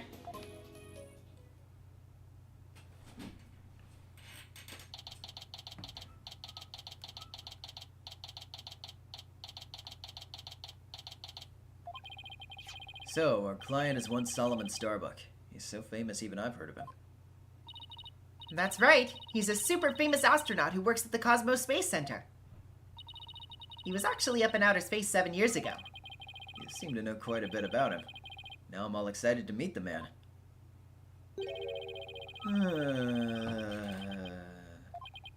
Wow, that was the longest sigh I've ever heard. Apollo told me all about you. You're Phoenix Wright, Apollo's mentor, right? Yes, that's right. Mentor has a nice ring to it. Call in 26T with the $2. Does Trucy not go to school? I don't believe so, no. I forget. How old is Trucy supposed to be at this point? Okay, yeah, she is 16, so... Yeah, I don't know. I guess she's just... You know, I forgot to start at some point, and I just never really picked it back up.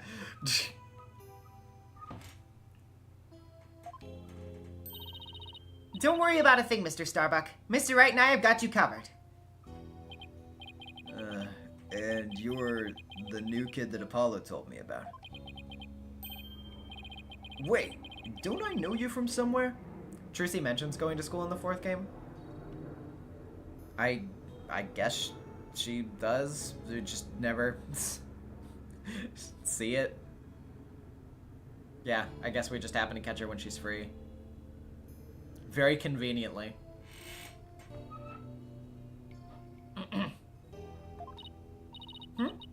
You mean other than at your trial? I don't think so. I guess so. My mistake. My memory isn't what it used to be.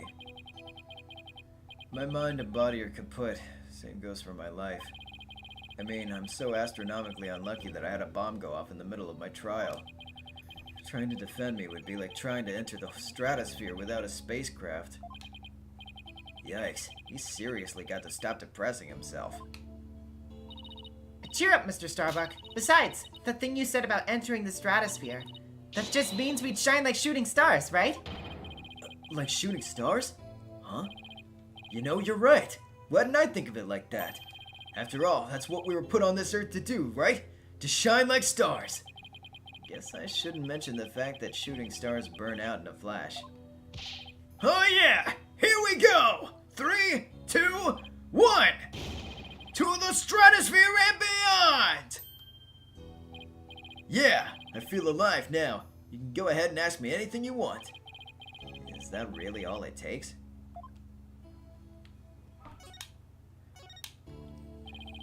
So you have no memory at all of the incident? I'm so ashamed. My memory of the time's as black and clouded as a dark nebula. Still, it's strange you don't remember a thing. Are you sure you didn't take one of those anti-anxiety pills like they said at the trial? You know, the anti-anxiety pills that give you anime memory loss for some reason? Jeez. You got it all wrong. I told him during the investigation, too. I don't know anything about drugs. I never took any medication, I swear. It is true I developed a fear of space because of what happened 7 years ago. And I was taking medication secretly every now and then when my anxiety got bad. Having a fear of space is not something an astronaut can brag about, you know. Oh, the so-called HAB-1 miracle? Must have been a terrifying experience. But I'm still an astronaut at heart, come what may. I would never take drugs that might impede my performance just before a launch. What the fuck do you mean? Oh, okay. That launch meant everything to me. It's more certain than the theory of relativity. It seems like a completely different person now.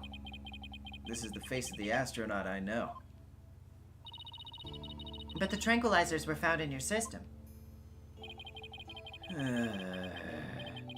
Yeah, see, that's the thing. But I don't know why. I'm done for. If you didn't take them, then maybe someone slipped them to you? Exactly! That's what I thought. It must have been the real culprit. My medication was in my locker. Anybody could have gotten their hands on it. Maybe the real culprit also planted the detonator switch in your pocket. Yeah, that's gotta be it. I've been framed! I'll say, they even managed to plant your prints on the switch before slipping it in. It's a real possibility. Do you remember anything else that might be relevant? Anything at all, no matter how small. Like about the murder weapon, for example. That knife. I think it came from one of the Space Center's utility kits. Utility kits? Yeah. Staff who work on machinery a lot are given these special toolkits to use. All the technicians have them, so I doubt you could prove whose knife it is.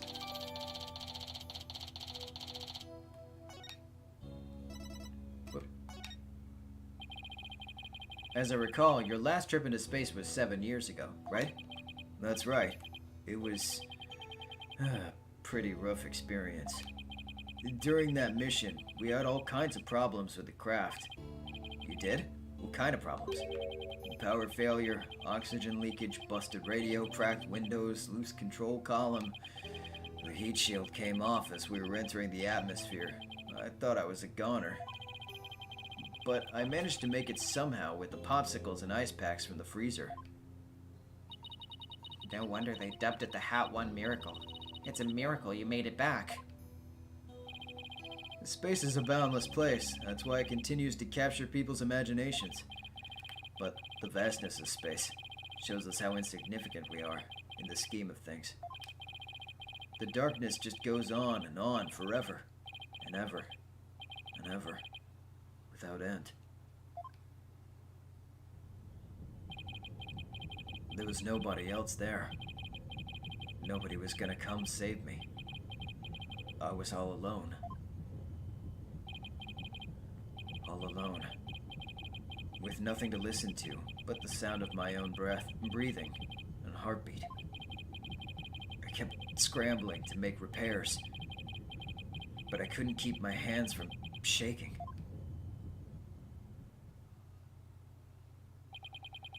An experience like that would make anybody afraid to go up into space. With the experience you had, weren't you dreading this mission? What? No way. Of course not. Even now, I want to go up into space so bad I can barely stand it. I want to shake off the Earth's gravity and escape velocity and spin around weightless. But you have to admit it was pretty harrowing. Weren't you even a tiny bit afraid? I was afraid. Of course I was. Still am. But space is man's final frontier, an unknown world. The cosmic truth is out there waiting for us somewhere. The cosmic truth, huh? I guess there are people looking for the truth in every walk of life. No matter how afraid I am, I'm sure I can manage. If I give in to my fear, I'll never find the truth. As long as I don't give up, I can keep up the fight. One thing's for sure. Mr. Starbuck's passion for space is undeniably the real deal. The victim, Clay Tarrant. He was kind of like your protege, wasn't he? Well, it wasn't a big exaggerated deal like master and apprentice or anything like that.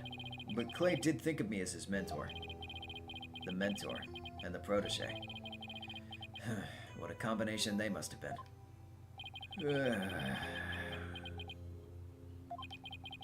With his encouragement, I knew I could get over my fear and go back into space. But now... Clay must have been very encouraging, huh?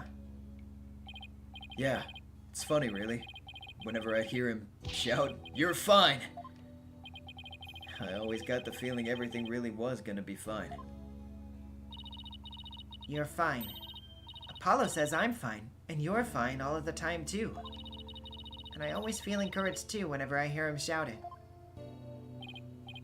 Yeah, Clay and Apollo were best buds. They used to come visit the Space Center a lot, ever since they were high school kids. One day, out of the blue, Clay even told me he wanted to be my protege. Those two hung around the Space Center so much, they were like part of the staff. One time during Zero-G training, I started to panic a little bit.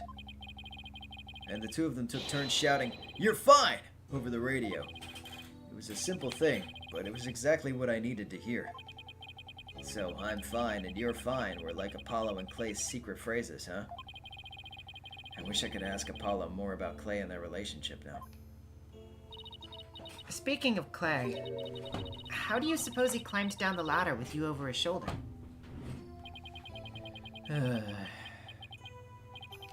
Sorry, but I can't even begin to imagine. But he actually did climb down that ladder, so a way has to exist. From the freedom of space to the walls of a cell. But that prosecutor said the dark night sky isn't half bad through barred windows. You're fine. Solomon Soul Starbuck is fine. Everything is going to be all right. Huh? And Athena Sykes is fine. Come on, Mr. Wright. You too. Do I really have to? Phoenix Wright is fine. I can't hear you. Phoenix Wright is fine! I'll get you back into space yet, Mr. Starbuck. Believe in your own innocence, and have faith in us. Apollo believed in you wholeheartedly, and that's good enough for me. I believe in you too. Thank you. Thank both of you. I'll put my faith in you. And I vow to make it back into space! All I need first is a not guilty verdict. Sure feels nice to reassure ourselves every now and then that we're all fine. Okay, Mr. Wright. Let's get our investigation of the Space Center started. Pronto! Good idea. Let's go!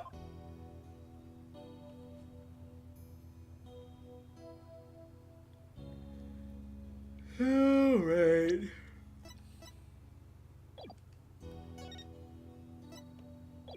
But we have talked to Mr. Starbuck. Oh, wait, no, that's checked off. I see. Hermie the Worm. It's just she, her. Yeah.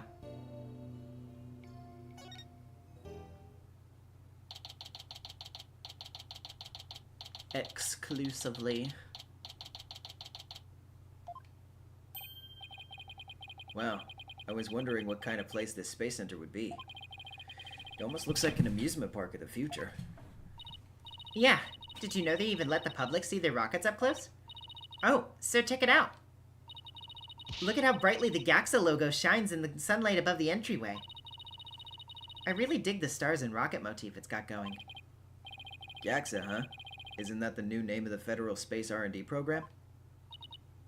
Yeah, but why the strange acronym? I mean, what is GIA supposed to stand for? Galaxy? If that were it, then the whole thing would be something like Galaxy Exploration Agency. Which, if you ask me, I'd have abbreviated to GAXA, or even Gaia. I guess so. Oh, I know. Maybe the person who came up with the name just really likes the letter Y. This exchange is beginning to feel oddly like deja vu. Anyway, this place is more than just a research facility. It's also a tourist attraction. Tourist attraction? Don't make me laugh. It's a monument to the human race. Who is this? Galactic scooter, full speed ahead! I need to see what this person looks like. Who? Oh, okay. Alright. I know what kind of voice to give you. Yikes! Who is this geezer and what does he want? Look upon me, and look well. Behold the great power of space science. Pardon me, but you are? My glorious name is Yuri Cosmos. I am the director of the Cosmos Space Center, the center of the cosmos. Boss, that was pretty groan-inducing.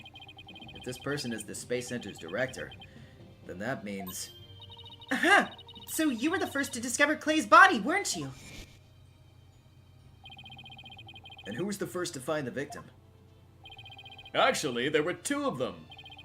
The Space Center director, Yuri Cosmos, and Detective Candace Arm. That is correct. I was honored to be the very first man in all of space and time to discover the body.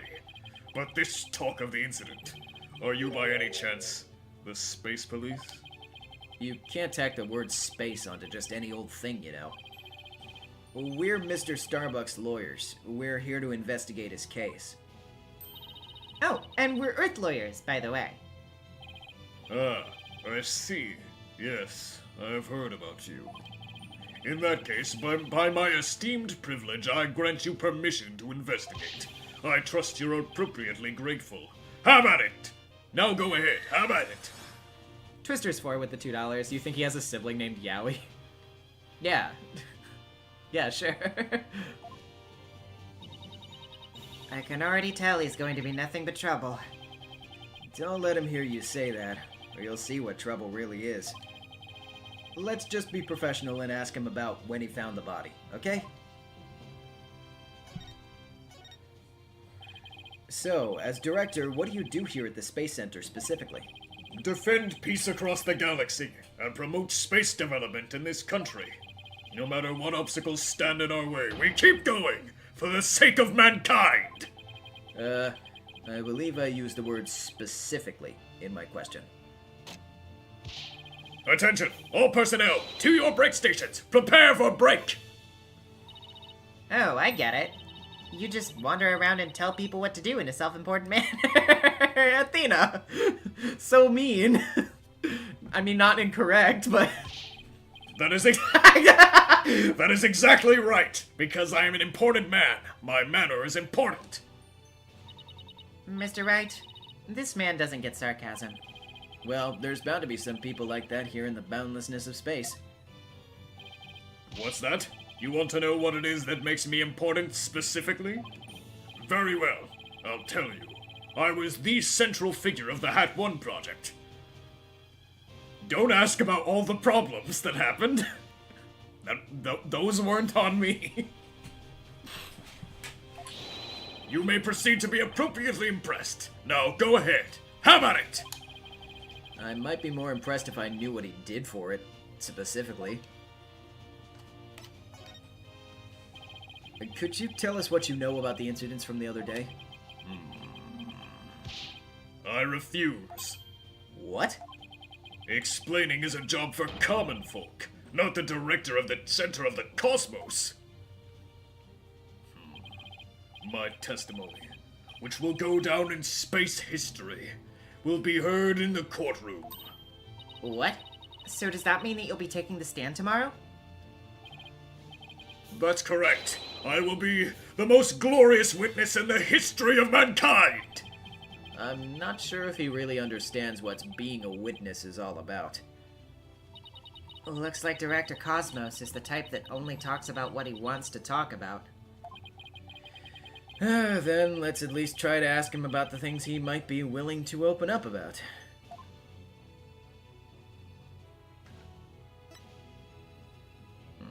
Okay. 1 second.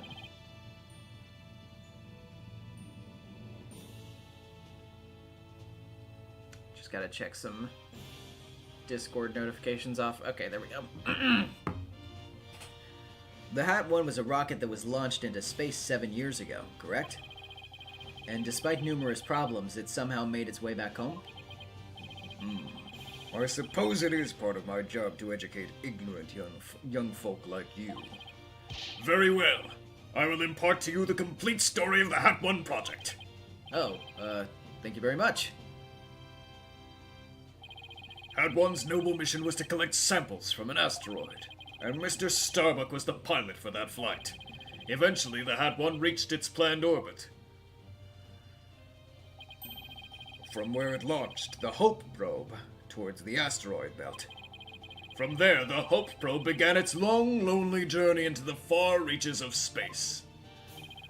Then, after a terrifying struggle, the Hat 1 returned safely to Earth. That struggle was when the incident known as the Hat 1... Oh, wait.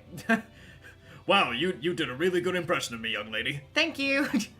That struggle was when the incident known as the Hat 1 miracle occurred, right? Correct, and it truly was a miracle. Of course, they just had to turn the ordeal into a movie. As for the Hope probe, it did eventually arrive safely at its destination. It obtained a few samples from the asteroid and returned to Earth but a few days ago. So what kind of samples are they? What's in them? The samples are scheduled for analysis in the near future. We haven't had time since they just came back the day before Terran's murder. Regrettably, we've had no time to inspect the samples due to everything that has occurred. But this puts our space development program ahead of other countries by several years. That's quite impressive. I guess this guy isn't just a loudmouth braggart after all. In the golden age of space development, our predecessors were successful in bringing a moon rock back. That's the greatest achievement in the history of the Space Center. The public fell in love with space and all of its glorious potential. A moon rock. Oh. Damn it, stop stealing! A moon rock, huh? I remember that being big. Our endeavors with the moon rock live on in our work with those asteroid samples.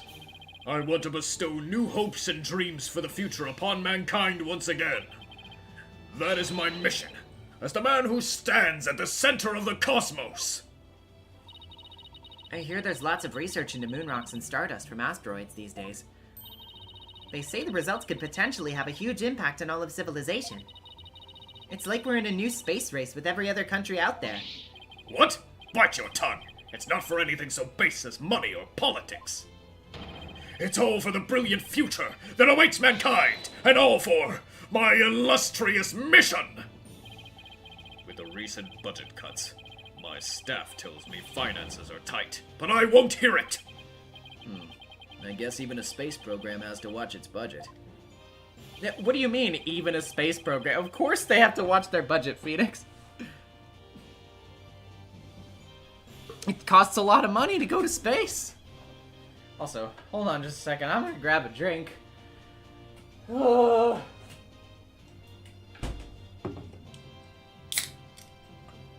My poor throat.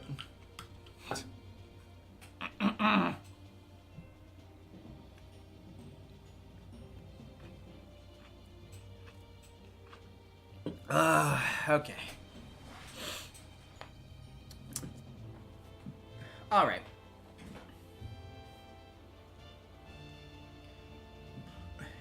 By the way, you seem awfully knowledgeable about this kind of thing, Athena. Huh? Oh, well, you know, I thought I'd better brush up for the case. Is that so? Well, I'll be on my way. As you can see, I'm a very busy and very important man. Galactic Scooter, fire up the main engine, max battle speed, and engage!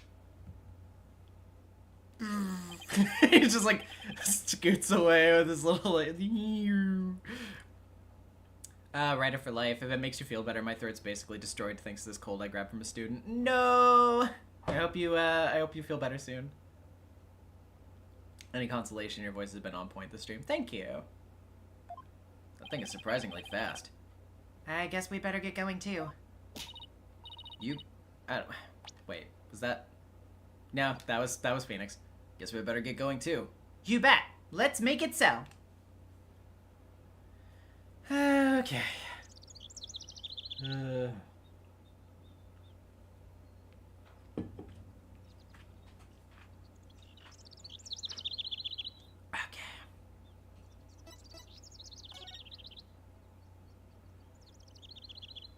Let's see.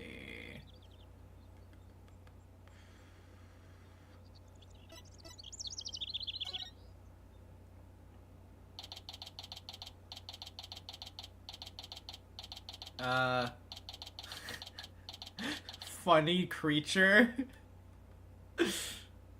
What the fuck? So, this is where Mr. Terran was murdered. Yeah, this is the lounge. Let's see that diagram the police made again. Right now we're in the main building here on the right side on the 3rd floor. Clan Mr. Starbuck fled here from Launchpad 1 after the explosion. You there! No admittance without express permission. We're Mr. Starbuck's lawyers. We've come to investigate. Sorry, nobody gets in without permission. Not even the police superintendent. Can't have Detective Fulbright getting mad at me. So, Detective Fulbright's here, huh? Yeah, he's in the Launchpad 1 corridor. Go get clearance from him and then we'll talk. Leave it to me. I'm great at getting intel out of Detective Fulbright. Let's see. What trick should I use on him today? I don't know if I should be grateful or afraid. So, to get to Launchpad 1 corridor, you just have to go through that door with the blue rocket on it, I think. Wait, that door.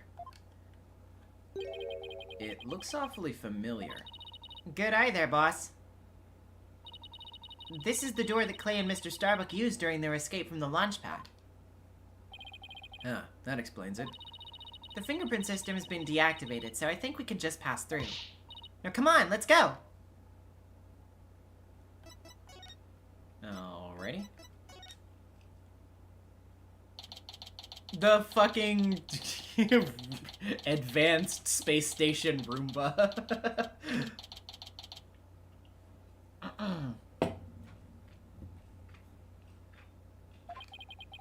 So, this is it, huh? This is the corridor the two of them used in their escape. Yep, this is the only thing connecting Launchpad 1 with the main building. I see police tape down at the other end. Guess we won't be looking at the launch pad. After the explosion, this whole corridor must have been filled with smoke. And the launch pad itself was probably a sea of flames. Must have been pretty scary for them. Now, where could Detective Fulbright be? Hey, I think that's him over there. What should I do? Which path is the path of justice? He seems to be lost. That's funny. This corridor's a straight shot. Guys, I was making a joke. We don't have to debate it. I was just joking. Ah, it's you lawyer people. Welcome to the Space Center. Enjoying a relaxing day off, are you? Here for a little rocket sightseeing? We are here to investigate the scene, same as you. Do you have any info to share? Boss, if he acts all reluctant to give us information, We hit him with the whatever shall we do act. I'm sure he'll fall for it. Got it? Are we trying to catch the unruly family dog here or something? Info on the case, huh? Alright, I'll gladly share some with you. What just happened? Detectives and lawyers seeking truth and justice side by side. I like it. Just take whatever you want from me, you info bandits. I'm in a generous mood today. I don't know. There's something weird about Detective Fulbright today. Well, we need information, so let's run with it. If you say so. Detective Fulbright, could you give us permission to investigate the crime scene? There's an officer on guard and we can't get in. Now, whatever shall we do? That's an easy one. I'll let them know over there to let you in. Investigate to your heart's content. Take a week if you need it. A month even. Shall I have some snacks delivered? One of my men gives a mean neck rub. No. That's okay. But thanks. Definitely not the Fulbright I know. Detective Fulbright's acting sickeningly sweet. It's kind of gross, actually. Do you think he hit his head or something? Who knows? Whatever the case, it's making our lives way easier. You were here at the Space Center at the time of the incident, weren't you, Detective? That's right. I was here on security assignment. The police are required to secure rocket launches now? I didn't know that. Yes. Well, you know us. To serve and protect. The explosions occurred while I was here on duty, so I started leading the evacuation. He's leaving out a lot of details, but okay. Could you tell us more about what happened? Of course. A bomb went off on the second floor of the main building. Right after that, the one over in Launch Pad 1 also blew sky high. So I immediately instructed the visitors and the employees to evacuate the shelter. To the shelter. The shelter? That's right. There's an evacuation shelter in the basement of the Space Center. It's there for accidents and emergencies and the like. So, where were you when the first bomb went off? I was on duty on the 4th floor. It was quite the madhouse, I tell you. The elevator wasn't working, on account of the explosion. And the stairs on the 2nd floor were destroyed, so we couldn't go that way. Then wasn't it impossible to go down to the basement shelter? Nope. We lowered an emergency ladder from the 4th floor window and escaped that way. It was a folding ladder, so it wasn't very stable. But at least it reached the ground. After I secured the ladder, I left to take another look around for any other survivors. Once everyone else got out safely, I made my way down too and headed to the shelter. Wow, what an ordeal. But climbing down an emergency ladder kinda sounds fun. Thank you for your answers, Detective. They were very helpful. Just a moment. I have some more information to share with you. But don't tell Prosecutor Blackwell, okay? Wow, and Prosecutor Blackwell usually has you on a short leash too. Well, never mind that. I thought you should know that there was a witness. Could you tell us more about this witness? Sure thing. The witness was a Space Center employee who was on the 4th floor. While she was climbing down, she looked through a window into the 3rd floor lounge. So, she was looking into the crime scene from the outside? That's right. It was just a matter of chance that she saw something important. Not that I know what she saw exactly yet, though. You don't? But that's the most important thing of all.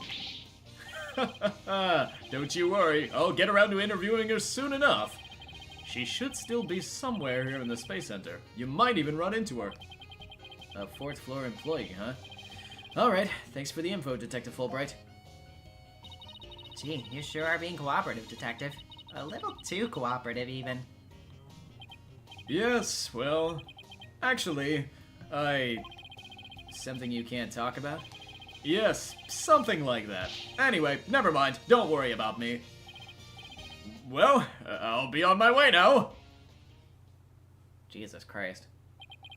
What was... Yeah, no, literally, I was literally just to predict Phoenix dialogue. What was that all about?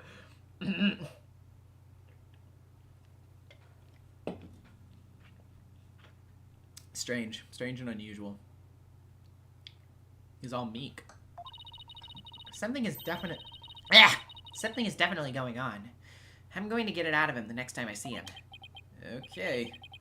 I'm not sure he'll talk about it, though.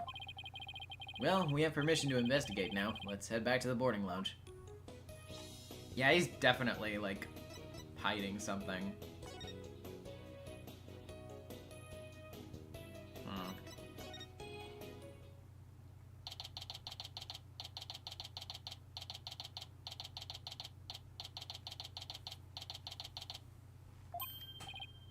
Ah, you two. Detective Fulbright's granted you permission to investigate. He also said that I should bring you some snacks or give you a neck rub too if you'd like. Oh, that's alright. But thank you for the offer. Well, time to roll up our sleeves and start investigating. And let's see. Where's that diagram again? So, this lounge is on the 3rd floor of the main building. And according to Apollo, this is where he believes a third party killed his friend. Well, let's stop the recap and start looking for traces of this third person then. You read my mind, Athena. We'll make that our first priority. There's just one problem, though. This room. It's just so big. Don't worry. We can use this to help us. A Space Center pamphlet? For tourists? Yep, picked it up at the entrance. The maps inside should come in handy. Let's see. Yep, here it is. Map of the lounge. This is the door we went through to talk to Detective Fulbright. Oh yeah, that's the door with the fingerprint recognition lock. Well, I guess this map will make things a little easier.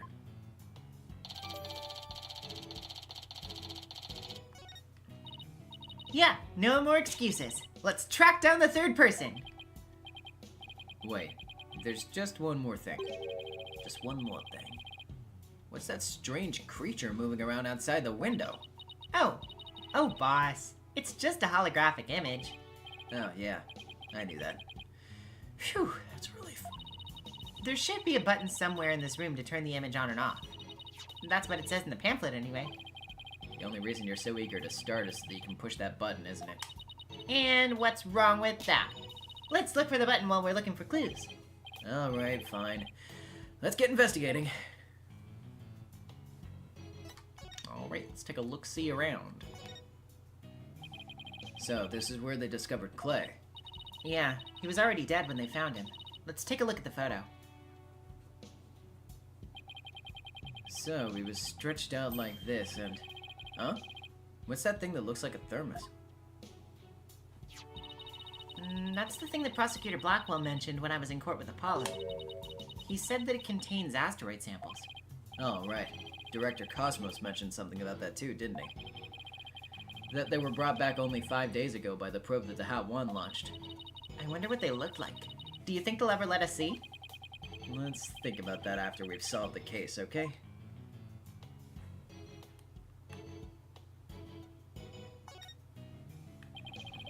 At first glance, it looks like a peaceful landscape. But then there's that creature.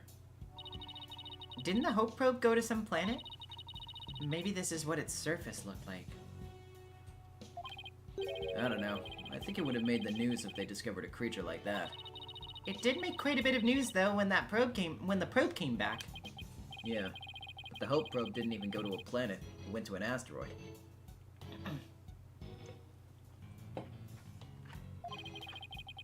That's a big rock kind of thing. Even aliens can't live there.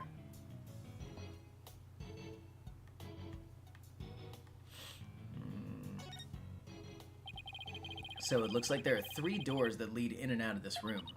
Well, let's check. Drum roll, please. Ta-da! The Space Center pamphlet! We're here at this place that says Boarding Lounge 1. Here, there are 3 doors. Here are the 3 doors. Let's call them Lefty, Righty, and Downy. People usually say west, east, and south in a case like this, you know. Details, details. Anyway, let's take a look at the west door. That door with the rocket icon leads to Launchpad 1. I know because it says here on the map, Launchpad 1 corridor.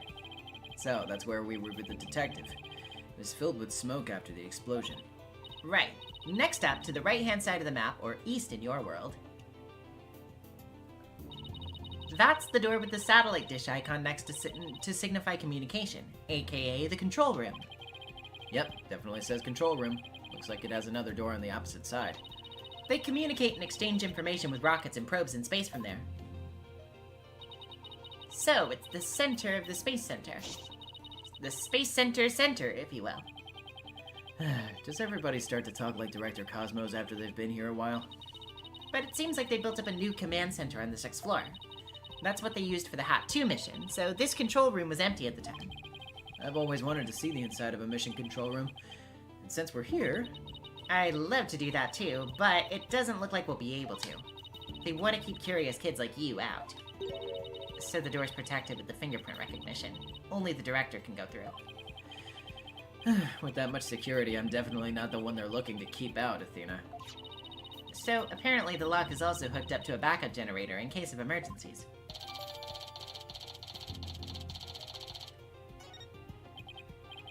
Okay, what about the last door? This lower door... Oh, excuse me. I mean, south door? It leads to the elevators. This is the door we came through when we entered the room, right? Yep, and of course, there was no fingerprint recognition devices, so it's open to anyone. But the elevators weren't working at the time due to the explosion. Well, that's about it for the 3 musketeers of the boarding lounge. Thanks. Understanding the layout of the lounge should help us understand the case. That's why I thought we'd better have a good grasp of where all the doors go.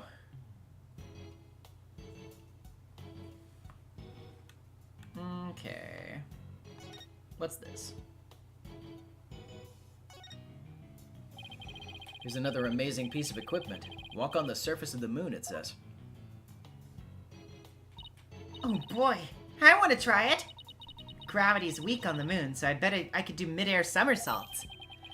We're still on Earth, remember? Besides, it's connected to the ceiling.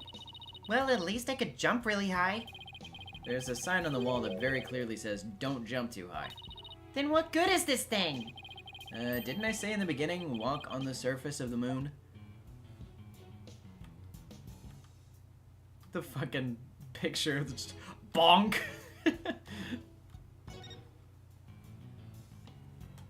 What's this? Hello? Hey, I see something shiny down there. Let's take this cover off then. Hello? What's this? Looks like a metal jelly bean. It's really small, but it's a bullet. It's only about 2 to 3 millimeters in diameter. Let's see. That would make the caliber 10? Caliber refers to the diameter of a gun's barrel, right? Yes, but I've never heard of a 10 caliber gun before. This bullet must be for a special kind of gun. I bet if you tried firing a bullet this small with a regular-sized gun, it would just fall right out. Yeah, it must have been a really small gun. I wonder how the bullet ended up here.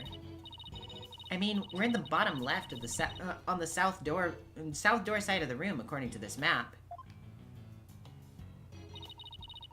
That's pretty far from where Clay's body was. Maybe the police didn't think to look here. Yeah, leave it to Detective Fulbright to accidentally hand us just the card we need.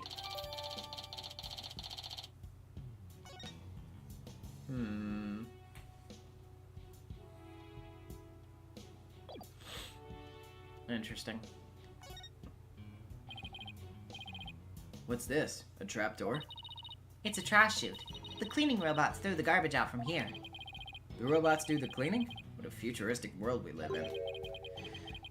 I just hope they don't revolt like they do in science fiction movies. No way. All the robots here are very nice. Actually, wasn't there one in the Launchpad 1 corridor? We can go say hi to it if you want.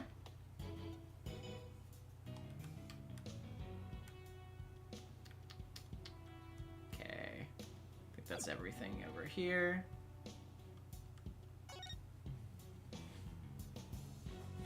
Let's look at everything over here real quick. I wonder what this big knob is for. Looks like the knob on a stove. Well, it's the same shape, but I think that's where the similarities end. I mean, it's behind a glass pane. What kind of stove would require knob security like this? Well, the knob is straight up and down, so if it was for a stove, the burner would be off. Right. If it was for a stove. Still, I wonder what it's really for. Something turned on by a knob that's not a stove? How about a rocket engine? If you had to start the engine here, the rocket would take off before you could get in. Then I guess all we could say for now is it's a mystery knob. So, this is the fingerprint recognition device. I guess you put your hand on this hand mark. Why guess when you can try? Now to line my hand up at the outline. Don't, Athena. This thing's related to the case. Get your prints all over that, and the next thing you know, you'll be named a suspect. How can you be so cruel to a little girl like me? I'm not buying those tears, Missy. I am literally neurodivergent and a minor. Let's see. This door is... Where's that pamphlet? Here we are. It's the door to the corridor that leads to the launch pad 1. We went through it earlier when we went to talk to Detective Fulbright. So I guess the security lock must be disengaged now, right? They say the corridor was filled with smoke at the time of the bombing. This thing beside the door, this must be the fingerprint recognition device. Which reminds me, I think Prosecutor Blackwell talked about it at the trial.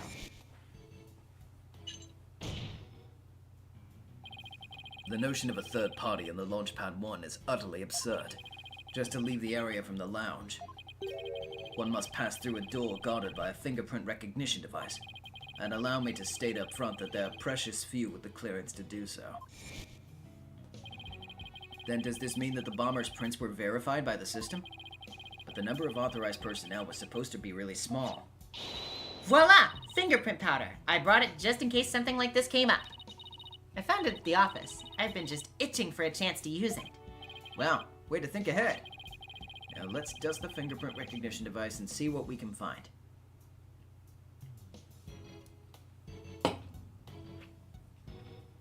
Hi, Miss Emma.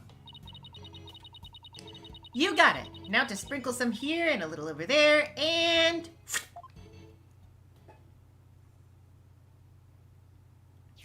Oh, we don't even get to do it ourselves. Let's see what we have here. Oh, we got something. It's only a single set of prints. Isn't that a good thing? Sure wish we could figure out whose prints these are. Although I doubt we'll be so lucky as to get the culprit's prints on the first try. Well, I'm willing to bet that Detective Fulbright has some fingerprint data. Right. And there's the security footage of this door, too. Yes, here it is. It came up in court the other day. I wish we could see the part of the footage just after this bit. Because that would have been right before the murder, wouldn't it? Let's ask the detective. With the mood he's in, he'll probably show it to us right away. Yeah, he's in almost too good of a mood today. Let's go see if we can find him again once we're done with this room. Okay. That's all that. Guess what's this? No matter how I look at it, all I can think of is torture device. But I guess it's a training device for getting used to zero gravity? Uh-oh. Athena has an odd glint in her eye. Is she thinking about trying that thing out? I should try and stop her, but I'm afraid she'll just outmuscle me. Hey, Mr. Wright! Look at that up there! Oh. Some kind of fragment? Stuck in tight. Oh, so that's what the glint was all about. That color looks familiar. I think it's part of an oxygen tank. I think you're right. But if that's here, it means Clay's tank ruptured after they arrived at the boarding lounge.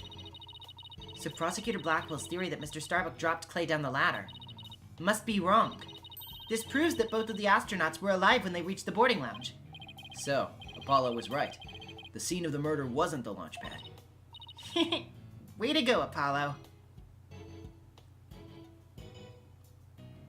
Very interesting.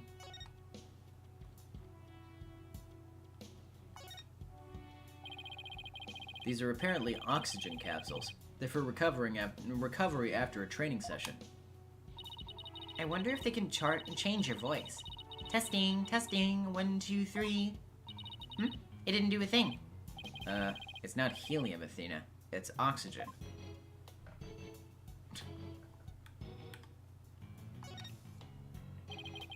That's some pretty futuristic looking furniture over there. According to the pamphlet, those are no ordinary chairs. They're like amusement park teacup rides. You can power them yourself, it says. If you spin the table, your chair spins too. Why would anybody want to have something like that here? It's for astronauts who have trouble with the device on the ceiling. No vertical spins. It says it's a training device that's easy on the eyes and on the body. Can a person really call themselves an astronaut if they can't handle zero G?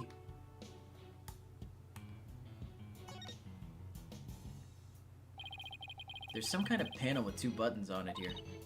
Just push it. That's the invariable principle of buttons. There are such things as buttons left unpushed. Ah! Hey, the giant holographic image disappeared. Yeah, though that side of the wall seems kind of barren without it now. Still, let's see if we can't find anything new with the image off. Okay, well... With the holographic image off, the screen's completely black, which for some reason makes me think of losing an argument to Prosecutor Blackwell in court. But at least it's got my brain revved up. I come up with my best ideas at times like these. Oh, okay, Phoenix. Oh, hey, hey, hey. Hey, hey, hey. I have seen the Flesh Cowboy Hat Kid ad. I don't like it. It displeases me greatly. Hey, Mr. Wright, take a look at this. It looks like a bullet hole. Great find, Athena. It's pretty big. Whoever fired this shot must have been using a pretty large gun. You think so? Based on my experience, I'd say this was fired from a regular pistol. Well, whatever size it was, somebody fired a gun in here, right? Apparently. This is an important fact. Do you see a bullet around here somewhere? No, the police might have taken it, though. Let's ask Detective Fulbright about this bullet hole later.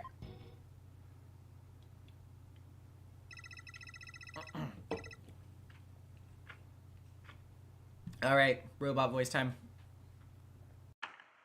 Welcome to the Space Center, guests. Welcome. Yikes! What in the world? My name is Ponko. P-O-N-C-O. Ponko. Are you sightseeing? Are you lost? Are you looking around? Choose one. I will guide you. It's a robot? I am not a robot. I am Ponko. Psychological observation and navigation companion. P-O-N-C-O. Ponko. Well, I'm glad we got that cleared up.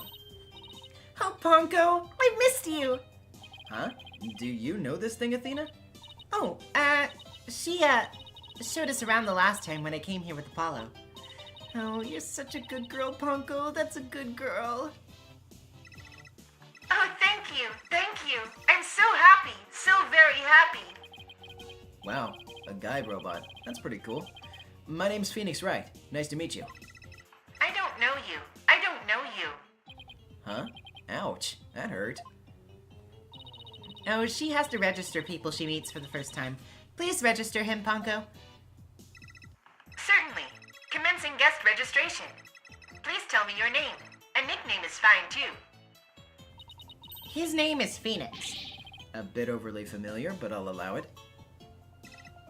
Phoenix, please let me get a good look at your face. Oh, sure. Registering.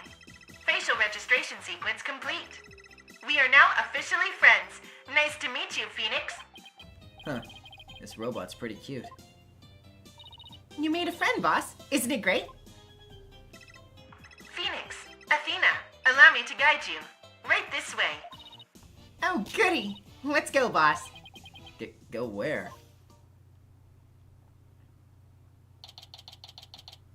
The coat! The fucking coat!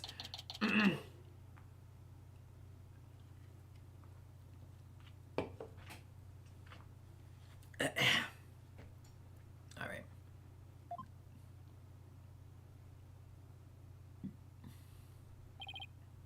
Oh wow, what is this place?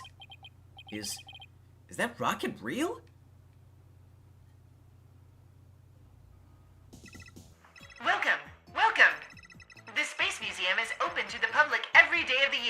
a.m. to 7 p.m. Jaderia with a Canadian $2. Ponko, count how many moon particles are on the moon. Okay. 1, 2, 3, 4, 5. Oh god, we'll be here forever. Learn about the history of our nation's space development and the HAT-1 project. The rocket is just a replica, but it is the same size as the real one. The Space Museum. Oh, here it is on the map. Okay, so it's on the exact opposite side of the main building from Launchpad 1. Ask me anything. Anything. I will explain.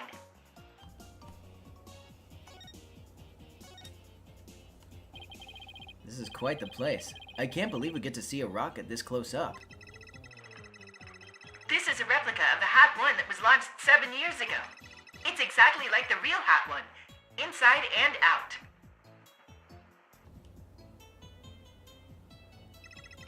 Its little brother, the HAT-2, was supposed to launch the other day. I wonder if Ponko knows why the launch was cancelled. Over there is an exhibit about the launch 7 years ago. Check it out! Check it out! Spacesuits, photos, newspaper articles. I'd like to come here again on a day off. Hey, what's this a photo of? Phoenix, that's the staff of the HAT-1 project.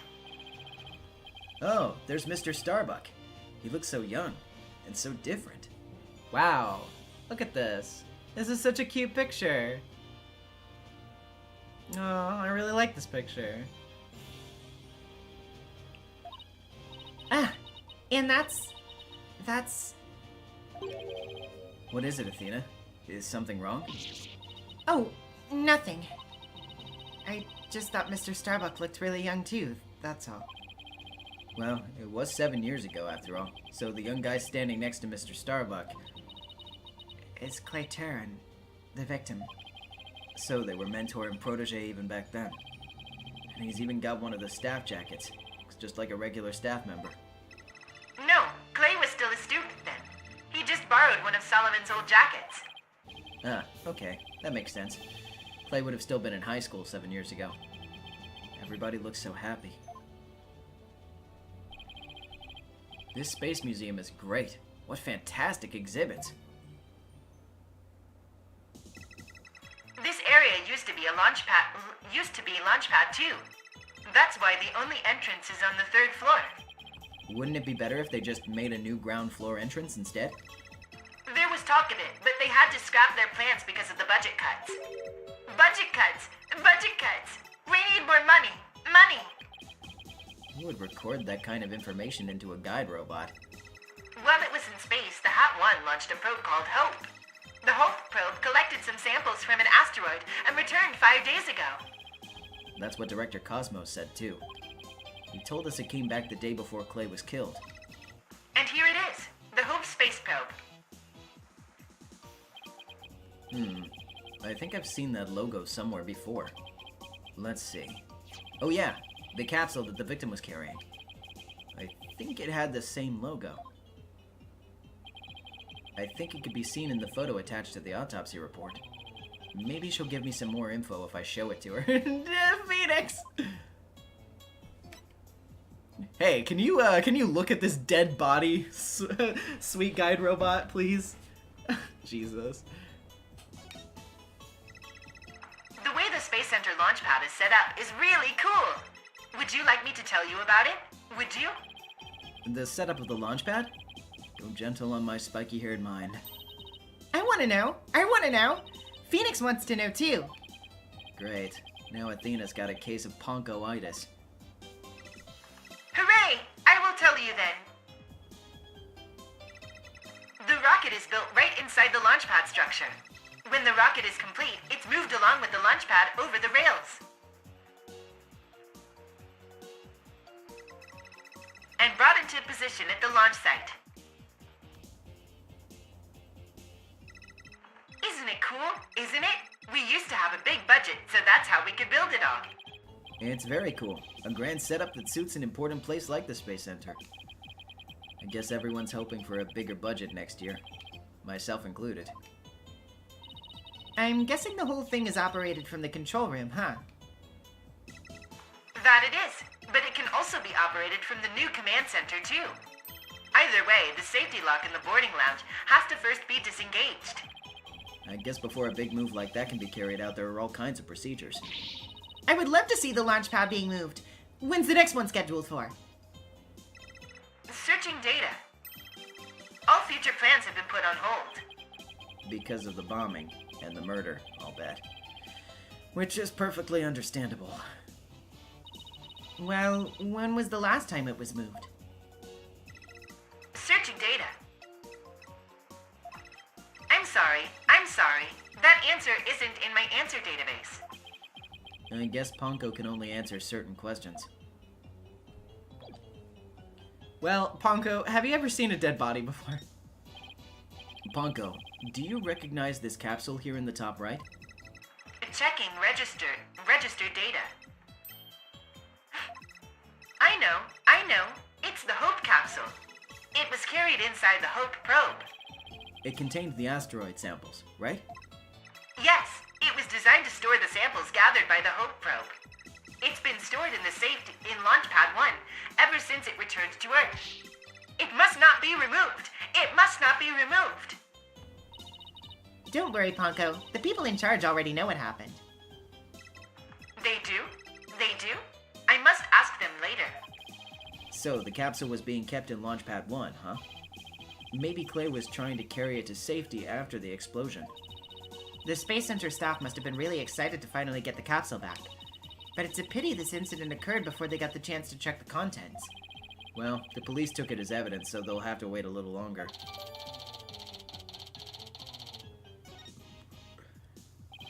Well, we certainly learned a lot about the Space Museum. Thank you, Ponko. You explained everything very well. I love to explain. Thank you for listening. Thank you. You two are like old friends. It's hard to believe you two just met recently.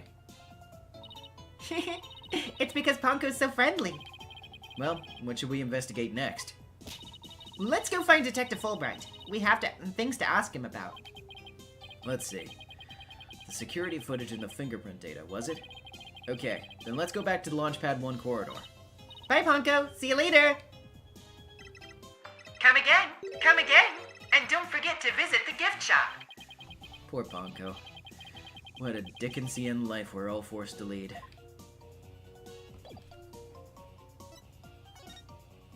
What do you mean by this, Phoenix?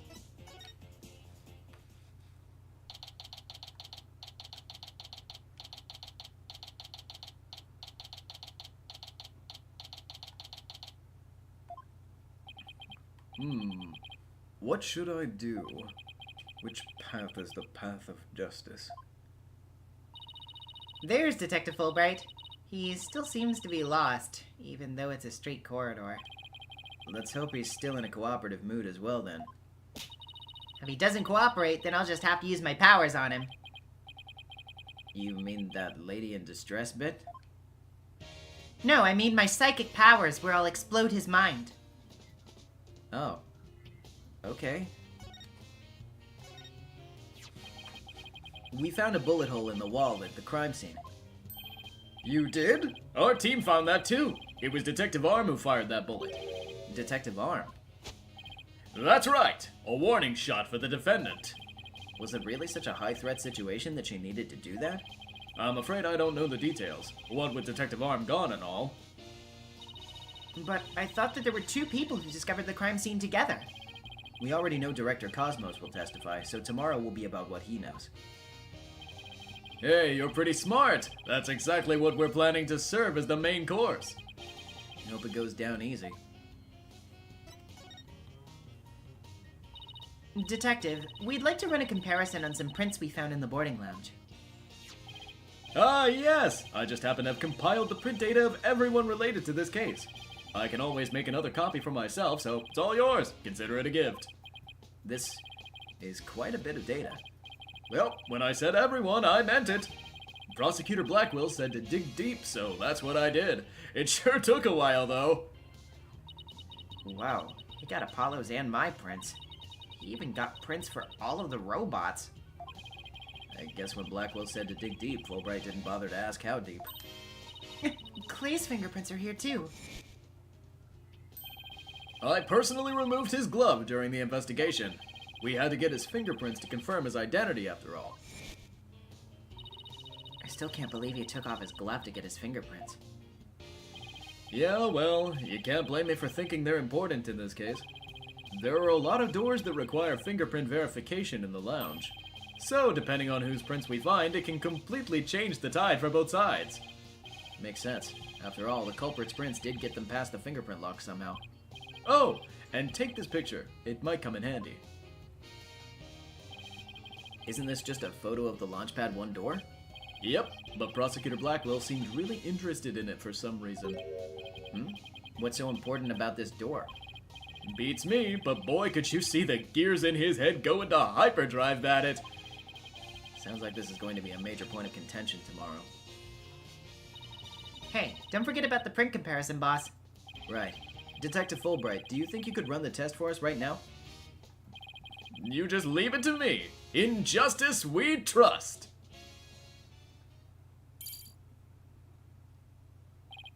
Okay, here we go. Well, it looks like it was Mr. Starbuck who opened that security door. He must have opened it when they went to go board the rocket. His heart must have been full of hopes and dreams for his space adventure right then.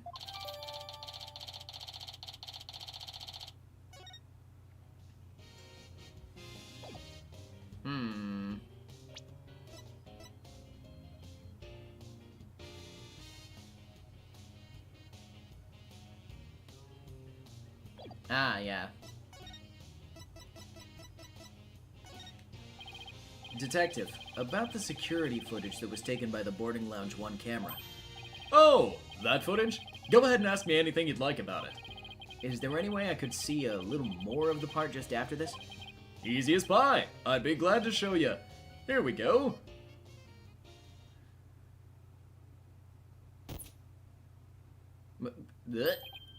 Huh? The screen went blank. Yes! Apparently the after effects of the explosion damaged the wires. So there's no footage after this point. Ha ha ha! Why didn't you just say so from the beginning? Something definitely seems to be up with you, Detective. You're unusually cooperative. Well, I just figure if we work together, we'll get that much closer to justice, right? But it seems like something's really been bothering you. You don't have some ulterior motive, do you? What? I don't know what you're talking about! I would never do anything like that! What? Hold up! Oh shit, it's been a while! Holy shit! Literally, it's been... What? Stop predicting what I'm gonna say, Phoenix! Oh, fuck. This rendition of the Psyche Lock theme is really good. It's been a while, but those are definitely Psyche Locks. Did you just mouth psyched? Is there something I should be psyched about? No, it's Psyche Lock. It's a system of locks on the secrets in a person's heart. I can see when people are trying to hide those secrets by using the power of this Magatama. Presenting evidence can break those locks and reveal any secrets they're hiding. Mr. Wright, how much did they bilk you out of for that piece of rock? If you've been swindled, I know some lawyers I can introduce you to. I'm more than capable of representing myself. Thank you very much. If it isn't some kind of fraud, it really works. A friend gave it to me a long time ago. But I can't name her for reasons that are a mystery to me. But I guess seeing is believing. Allow me to show you. Let's see what presenting the Magatama will reveal, shall we? Oh, man. That was so cool. I actually got kind of hyped up about that.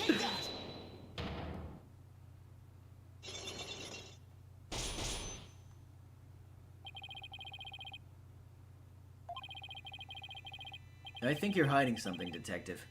So why don't you just tell us about it? What to do? Which path is the path of justice? Detective Fulbright's really in agony. I bet this is the issue he's so torn up over. Well, I mean, he was talking about justice. I really understand what's been bothering you, Detective. I truly do. Something happened that goes against your principles, isn't that right? No. I don't know what you're talking about. Until the explosions occurred, everything was just fine. Is that a fact? Yep, peaceful as peaceful can be. Everyone whistling a happy tune as they did their job. You never saw a more relaxed guard detail for a routine rocket launch. I don't think the guard detail was as relaxed as you claim, as long as this exists. Let's see.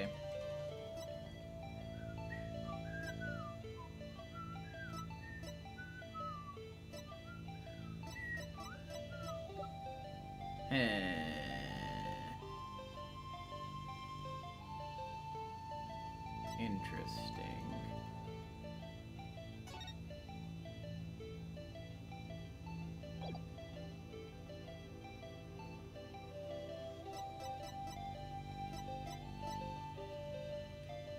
I mean,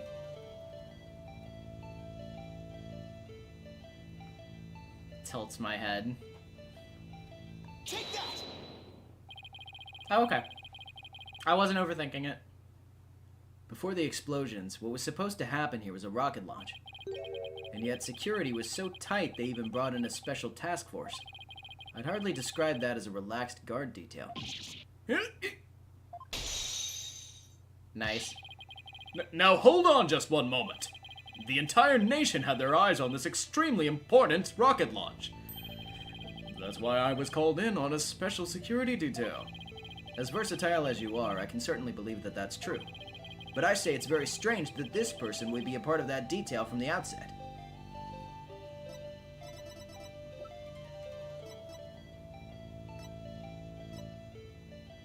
Take that!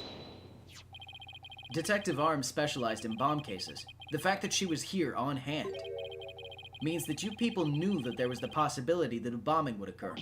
You got me, Mr. Right!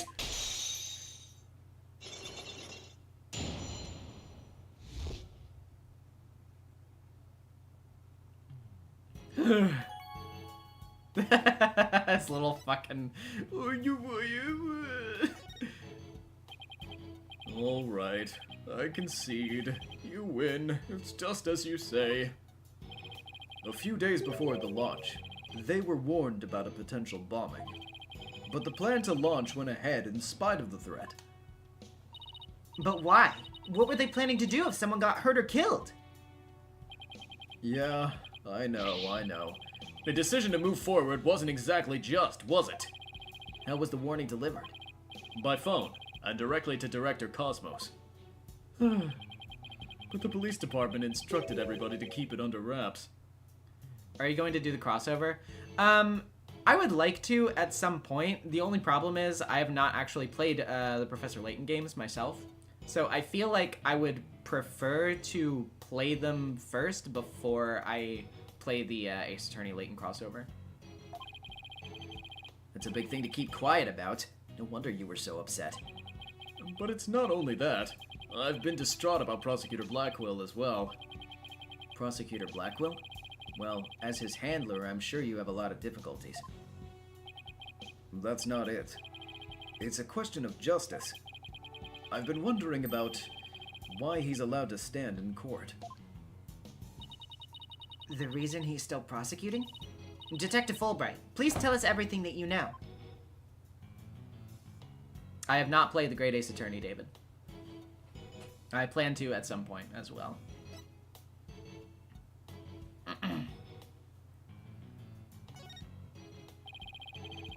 Well, talking to you folks about it would definitely be breaking the rules.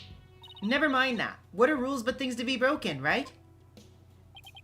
Well, to tell you the truth, having a prisoner act as a prosecutor is highly irregular. I think we guessed that much. So why is it being allowed? I've been wondering and wondering about it. Oh, they're breaking up. So, you weren't told why either, huh? No, I guess the order came from pretty high up the ladder. Yeah, It would had to have. But Prosecutor Blackwell told me once. The hunt I've been on for the phantom of 7 years past continues even still. 7 years passed. A phantom, huh? And not one of the friendly variety either, I gather. Oh yeah, you know, the common friendly phantoms.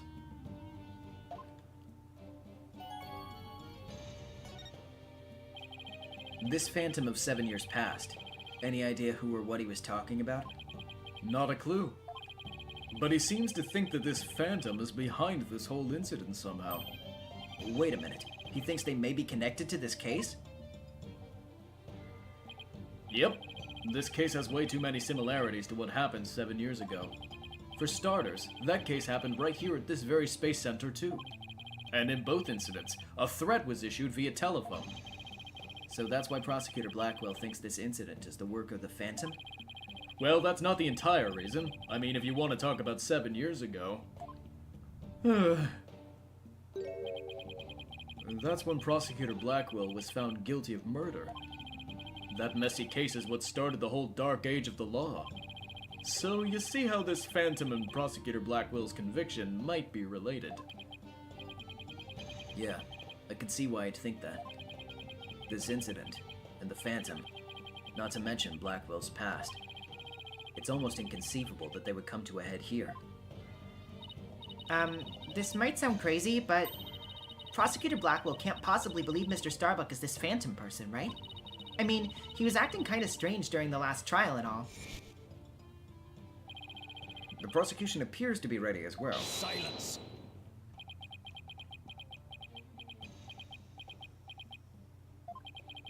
Not yet. I'm not quite ready yet. Hmm?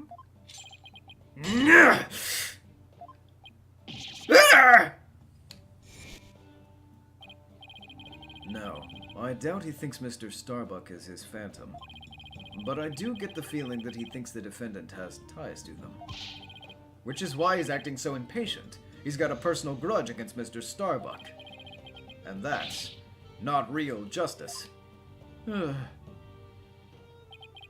I've always trusted in Prosecutor Blackwell's judgment until now. But this time, I'm just so overwrought about it all. If he's lost his ability to think rationally, I'm afraid it might lead to a false conviction. I've never seen Detective Fulbright so tormented. This must be why he's been so cooperative. And don't worry, that's exactly what we defense lawyers are working to prevent. I feel bad for Prosecutor Blackwell, and I'm going to be rooting for your team this time. But don't tell him that. You have to promise me you won't. Detective Fulbright, I guess I was wrong about you. I swore to reform Prosecutor Blackwell and make him a valued member of society again. So I can't just sit by and watch him give in to his emotions and tear the defendant apart. You're the only one who can stop him in court.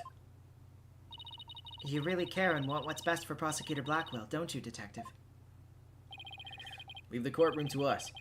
It's not like we want a guilty verdict either. I was hoping you'd say that. I'm really grateful to the two of you. To show my thanks, I'll give you another bit of information. It's about the eyewitness. I saw her hanging around the Space Center entrance a little while ago. Really? Then let's go find her, Mr. Wright. Thanks, you two. I feel a lot better now that I've been able to get that off my chest. I'm going to work extra hard to find that perfect piece of evidence for you. In justice we trust on 3. 1, 2, 3. In justice we trust. Okay, later.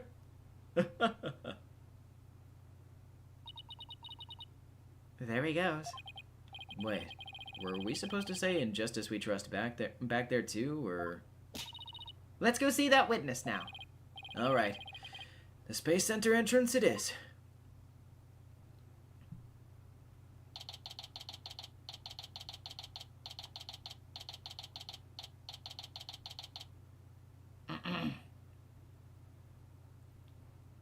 Alright, by the way, I'm just gonna go ahead and say I anticipate that it's probably gonna be a little bit early, but once we finish this investigation day and it moves on to the next court segment is probably where I'm gonna wrap things up.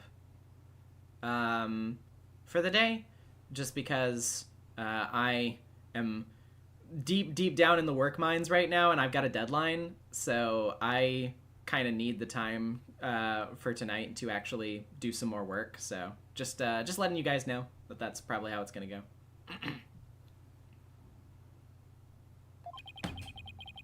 The witness must be around here somewhere. Oh hey, it's another robot. Hello, hello. Uh-oh.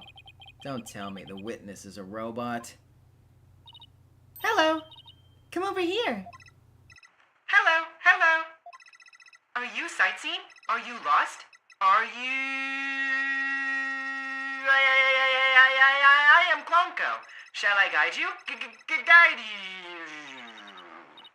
I don't know why, but this robot is kind of freaking me out. Hey, you're not supposed to be wandering around. I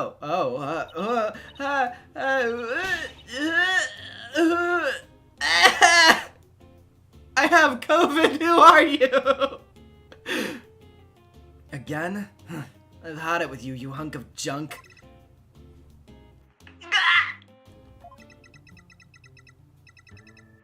I'm outside. Am I wandering? When did that happen?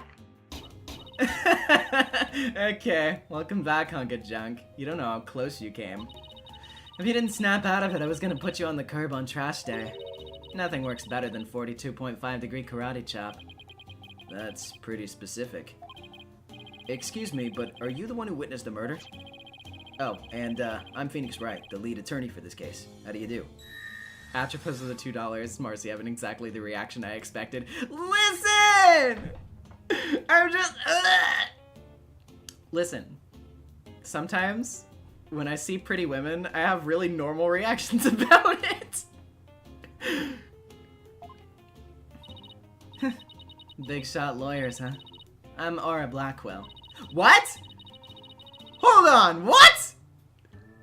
I'm a researcher developing robots here at the Cosmos Space... I'm a researcher developing robots here at the Cosmos Space Center. Blackwell? Could she be? Care Bear and Ross with the $2. I love toxic Yuri woman. Can she be in that Yuri with me?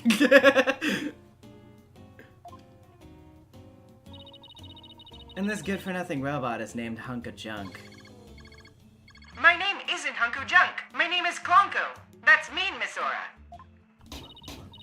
Complaining. Your model number is Ponko 2. But Miss Aura, everyone calls me Clonko. Quit your squawking already. Indigo with the 10 pounds. Listen, woman hot, okay? Yeah. Oh, okay, she also has the accent? Okay. Well, that lowers her attractiveness very slightly. I'm just kidding.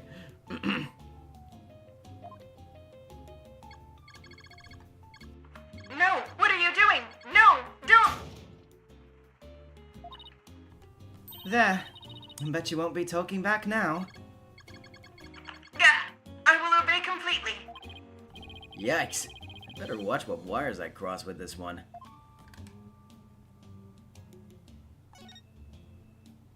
I mean, I guess if they are related, then I might as well keep it consistent with what I've been doing with him, so.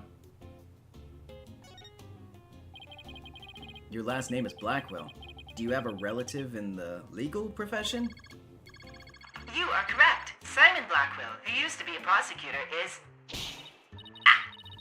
Shut up. Only speak when I order you to speak. Simon is my little brother. You know him? Yes, we met him in court a few times. Right, Athena?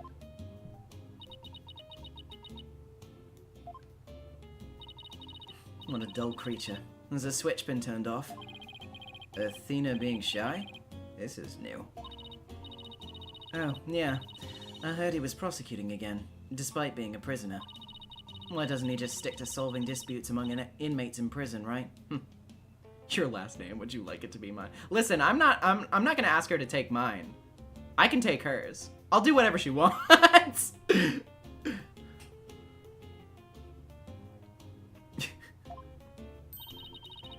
Hey, what do you think, Hunk of Junk? Miss Aura, I'm asking you a question. Why don't you answer me, useless hunk of junk? But Miss Aura, you told me only to speak when you order me to speak. If I said the Toxic Yuri would make her treat you like Klonko, would that be bad? Or, listen, I'll take what I can get. I told you to never talk back to me. You're worth more as scrap. Robot abuse, hawk attacks. Blackwell family life must sure be interesting. Well, do you have any other questions? Wait, of course you do. You're a lawyer. It's not like I'm on Simon's side or anything. I just want to get this over with. So, you're the person who witnessed the incident? That's right. I was on the 4th floor of the main building, in the robotics lab. Pork laser 9,000 to $2. May I be Ponko 3? Whatever you say, man. That's right. I was on the 4th floor of the main building, in the robotics lab. The explosion disabled the elevators, so I lowered my emergency ladder like the detective leading the evacuation told me to. But it was such a pain. Why couldn't they have used the ladders in the other rooms? It must have been a very troubling experience. Probably best to just humor her here. Then as I passed by the 3rd floor, boarding lounge 1 window on my way down, I saw the crime as it happened. And that's about it. So, you saw the crime as it happened. And that's about it. I see. Wait, what? You saw it being committed? This is no time to just nod and repeat. So you saw into the 3rd floor lounge? The very scene of the crime? That's right. There's a small window on the right-hand side of the room. I looked through that from the outside. The room was pitch black, but I saw a shady figure holding a lighter in their left hand. And a knife in their right. That must have been the culprit! Did you see who that person was? Of course not. The power was out on that floor then, and there was only that tiny window. I see. But you did witness the moment of the murder? Yes. I saw the figure with the lighter raise their knife and... It happened at precisely 10 a.m. Did you witness anything else? Did the killer have any distinguishing features? I already told you. It was pitch black in there. Although, I did notice that the lighter the person had in their left hand had a pretty ornament on it. Looked like a planet.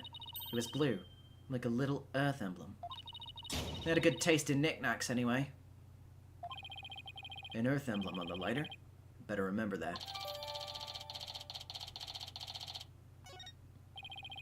Thank you for your statement. We'll definitely prove Mr. Starbuck's innocence with it. Yeah, right. I won't hold my breath. Pardon me? Oh, did I hurt your feelings? Sorry, I just detest lawyers. That's all. What don't you like about lawyers? It's just an instinctive dislike. But don't feel bad. I hate prosecutors even more. That didn't make me feel any better, actually. The bandana D, $2. I can make her worse. I mean, I think I would let her make me worse is the thing.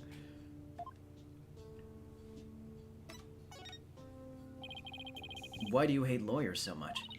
Little thing from my past. The whole legal system is meaningless in the first place. I certainly don't agree.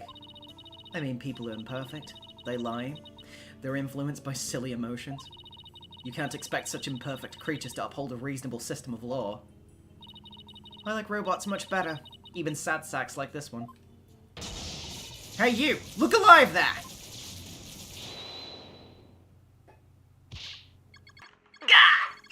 Yes! Here I go! I am the ultimate robot with amazing... I can operate in a vacuum in extreme heat. We robots rule the world out the... Alright, enough out of you. You're getting a little too carried away. Huh? What was I doing? Yep. I like robots much better. At least, much better. At least you can make them any way you want them. Unlike humans with their petty emotions and constant worries. How can you say such things? Feeling emotions, worrying about the things we care about. That's what makes us human. Well, the girl finally talks. And she starts with a speech. That's what makes us human. You mean getting angry and snorting like that? Rational thought. That's what separates humans from animals. Unfortunately, your reasoning capabilities are more akin to that of a clever little monkey. But that's nothing to be ashamed of. It must be nice to have such a simple mind. Can I punch your boss? Get a hold of yourself, Athena. Humans certainly are absurd. I said you were clever, didn't I? Poor thing. Tell me, with people like you in charge, how can I possibly trust the legal system, So, she distrusts not only lawyers and prosecutors, but the whole legal system? I mean, yeah. with what a fucking like kangaroo court Ace Attorney's legal system is. I don't necessarily blame any person in this universe for disliking the legal system. What in the world happened to this woman to make her so bitter? Even if somebody important to me was killed, I would never wish to see their killer brought to trial, because I'd much rather kill them myself. You can't be serious. That thing you're wearing around your neck. Oh, this? Around Athena's neck? Does she mean Widget? Oh, I get it. Well, well. Her Royal Highness has returned at last to a castle. Her royal what? Is she talking about Athena? By the way, I heard the rumors. Our director's going to be the star witness in court tomorrow, right? Director Cosmos? Yes, that's right. You poor things. You'd better be careful. That old man's a big liar and a huge braggart. What? He might seem like a bigwig, but the center has all kinds of problems. There's a lot of skeletons in his closet. But it's your problem, so why should I care? What? That's it? No friendly tips? No good luck, guys? Just splendid. I'll leave you to your woes. Come on, hunk of junk.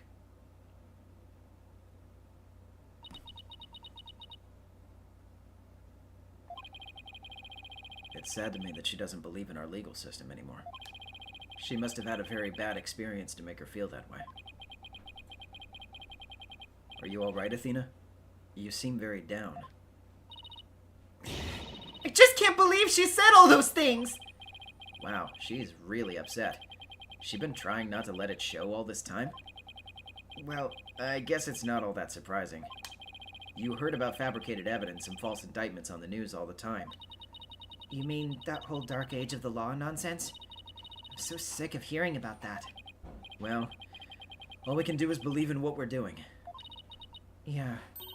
You're right, boss. I agree. Maybe it's time we went back to see Mr. Starbuck. Good idea. We should tell him about the bullet in Miss Blackwell's statement. Alright then. Next stop, the detention center.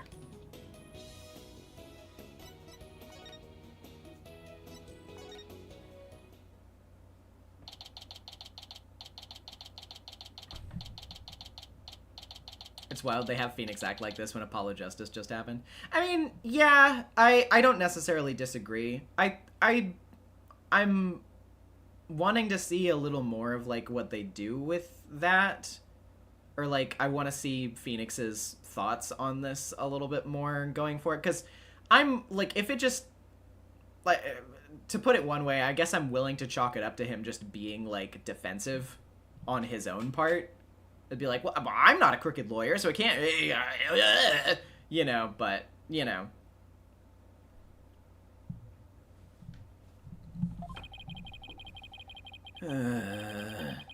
My lawyers are here. Must be bad news. Hey, not necessarily. We found a new witness. A researcher saw the moment of the murder through the lounge window during her escape. Really? So they're gonna let me go? Unfortunately, it was dark and she couldn't identify the person. I should have known. My stars never aligned just right. My stars never align just right, too. But we got a lead too, Mr. Starbuck. The murderer had a lighter with an Earth emblem on it. Antithes with the $5. I love Space Larry. True. A lighter with an Earth emblem? Oh! Did you remember something? Yep, I sure did. Just a little bit, though. Anything at all would be a help. So please, tell us what you remembered. I thought I was unconscious the whole time. But now I remember. I woke up for a few brief moments. That's huge! Do you remember seeing anything? A lighter. I saw the flame of a lighter floating in the darkness. Good, good. What else did you see? What was nearby? It was definitely the boarding lounge, so it must have been after Clay carried me there. In the light from the flame, I saw a dark shadow flickering. A dark shadow? That must have been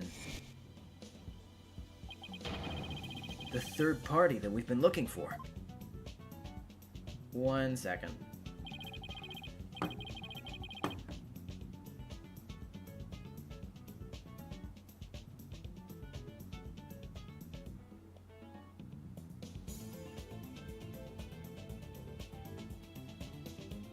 Sorry, I'm just answering a question about dinner real quick.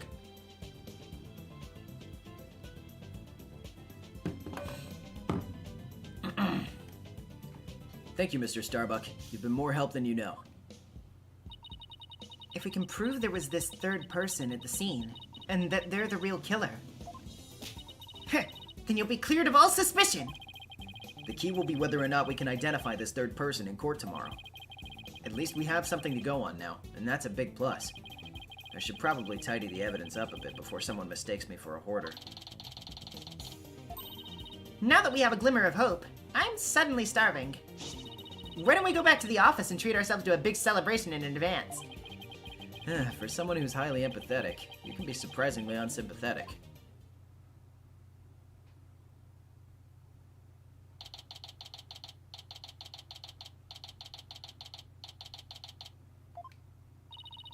So you found your strategy for tomorrow's trial, huh? Good for you, Dottie. Well, it's one step forward anyway. Hopefully it'll give us a fighting chance in court. As long as we can find out who this third person is. Now let's get something to eat. I'm starving. My vote is for Eldrin's noodles. Oh, Apollo. Oh, hey. Hey, man, what's up? We thought you were dead. What are you doing here? I didn't think the clinic was ready to release you yet. My wounds are fine. And I'm done lying around. Apollo, you're supposed to be in bed. Leave the case to us. We'll take it from here. Thanks. But that's not an option. Not for me. Apollo. You shouldn't underestimate your injuries, Apollo. And I don't want you overdoing it. I'm fine. I'm not in pain anymore. Besides, they just gave me an IV at the clinic. An IV isn't a cure-all, mummy man. Anyway, just tell me how the case is going. Have you guys made any progress? A suspicious figure was spotted at the scene. We think they must be the real killer. A suspicious figure, huh? Right. I thought you'd be happier than that. No, don't get me wrong. I'm happy. And I fully intend to see Clay's murderer apprehended. Absolutely nothing will get in the way of that. Clay was your best friend, right, Apollo? That's right. Best friend since junior high. Sounds like me and Junie. So, what was Clay like? Well, he was full of compassion and energy. And he had a really loud voice. If the two of you did voice training together now, I bet you'd break a few windows. You know, I bet you're right. It seems like only yesterday. Clay was a guy who lived for his dreams. We used to talk about it a lot. He was going to be an astronaut, and me a lawyer. We talked well into the night, and even then we'd never grow tired of it. Apollo, about that jacket.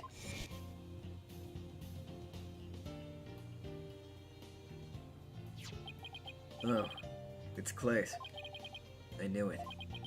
It's a special jacket that was only issued to members of the Hat Project. He was finally able to get one of his own once he was selected for the Hat 2 mission. He always looked so proud wearing it. But just when his dream was finally coming true, I still can't believe it. Damn it, it's not fair!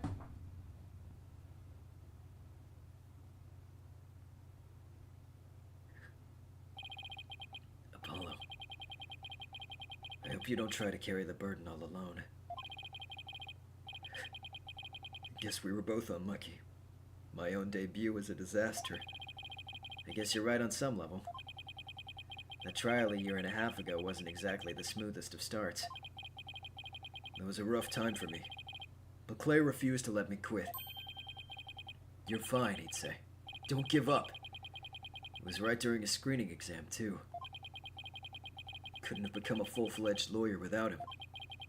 That "you're fine" of his is why I'm still standing here today. You're fine.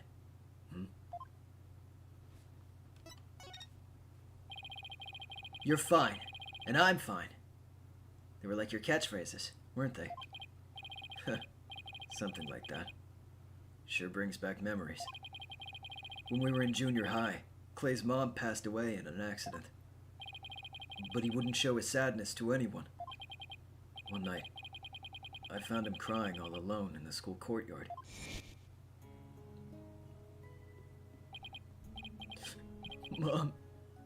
Mom.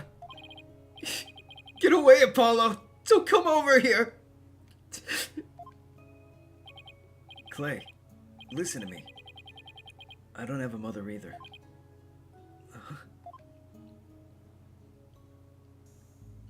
Oh, wait, okay. Kid voices. I always think everyone else has a mom. Why am I the only one? But, when I start to feel that way, I yell at the top of my lungs. I holler, "I'm fine!" And then you know what? I start to feel like maybe I really will be fine. Apollo Justice is fine! Okay, Clay, now it's your turn. Okay. Claytarian is fine! There you go! Now we're both fine! We're fine! We're fine! What are you laughing about? See? We're fine! You laughed first. I'm fine, you're fine. We're both fine.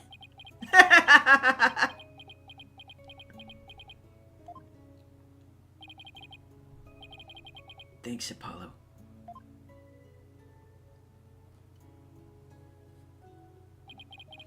When you say it out loud, it really starts to feel real. And as long as you don't give up, you can keep on fighting. That's what we believed. As long as you don't give up. Wasn't there somebody else who said something similar? If I give in to my fear, I'll never find the truth. As long as I don't give up, I can keep up the fight. Clay called Mr. Starbuck his mentor and looked up to him.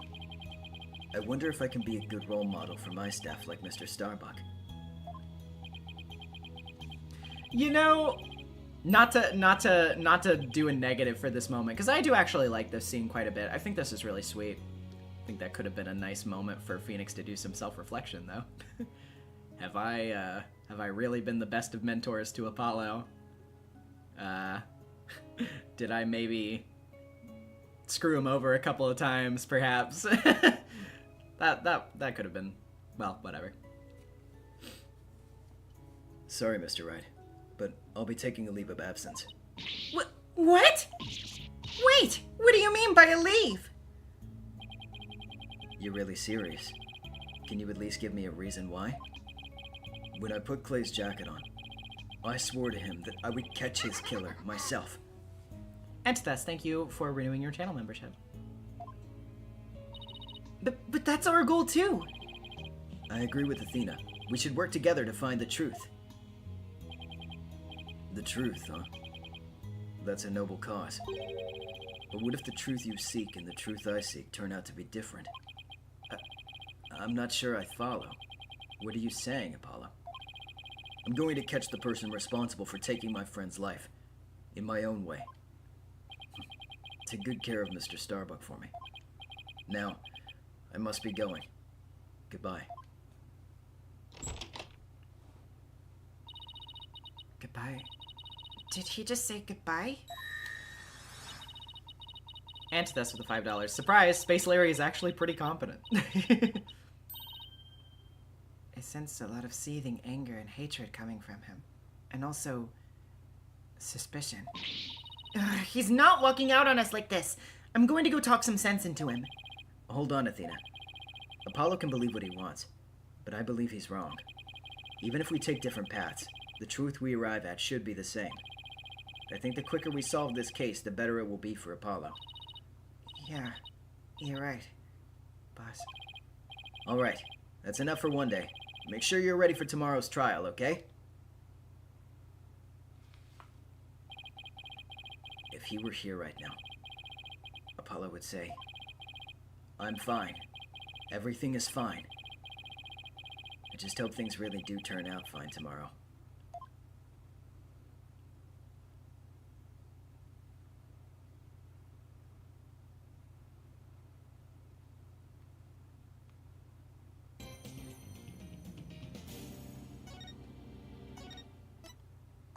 Well, that was interesting. No, we're gonna be cutting off here. I have sort of mixed feelings about this case so far. There are some things about it that I think are sort of underdone, like undercooked. Obviously, Clay in particular is like, wow, I really wish we had more of the guy before we got into all of this. I think, obviously, some of the jokes are a little tasteless, that kind of thing. But despite all of that, I still think the actual premise for the case so far is really interesting. I think there's some really good scenes in here. And overall, I am just really intrigued to see where the plot threads continue to go. It was really cool to see the return of Psyche-Lox. That was fun. I really got hyped up about that. Yeah, I also... pretty lady. But yeah, it's definitely not my favorite case in the game so far or anything, but it definitely has a lot of potential in my mind. I think that depending on how the rest of this goes, this case will either become one that I really like or one that I really dislike. It has the potential to be either or right now. But I mean, I still think that that's it's definitely like striking me as more immediately interesting than the previous one, in my opinion. Yeah, it's yeah, Alex Hijinks, potential is a great term for ADD. Yeah, like honestly, yeah, that's definitely what I would say about it right now. Is it's a case that has a lot of potential. So yeah, I guess we'll see where it goes from here. Very, very cool. Apollo with the toxic positivity. I mean, to be honest, like, I don't really think that scene, like, read weirdly to me at all. I mean, like, yeah, it might be, like, a little clunky to, like, be like, oh, hey, well, you know what? My mom's dead too. But, like, to be honest, like, and I can only speak from personal experience here, but I, like, when I was going through it last year, having conversations with my friends who had also been through similar experiences was actually really helpful for me. I know that everybody's process is different, but for me in particular, it was really helpful because when you're just in the middle of something like that, you have no idea how to process it. It is such a, like, terrible, terrible thing that feels really isolating. to have somebody come up to you and be like, no, I know what you're going through, and it fucking sucks, dude. And I just, like, you know, just talk to me about it. Like, that in and of itself is really helpful. Even if it is, like, extremely simple. It's just, like, it's a very helpful thing to have somebody just tell you, like, I know what you're going through.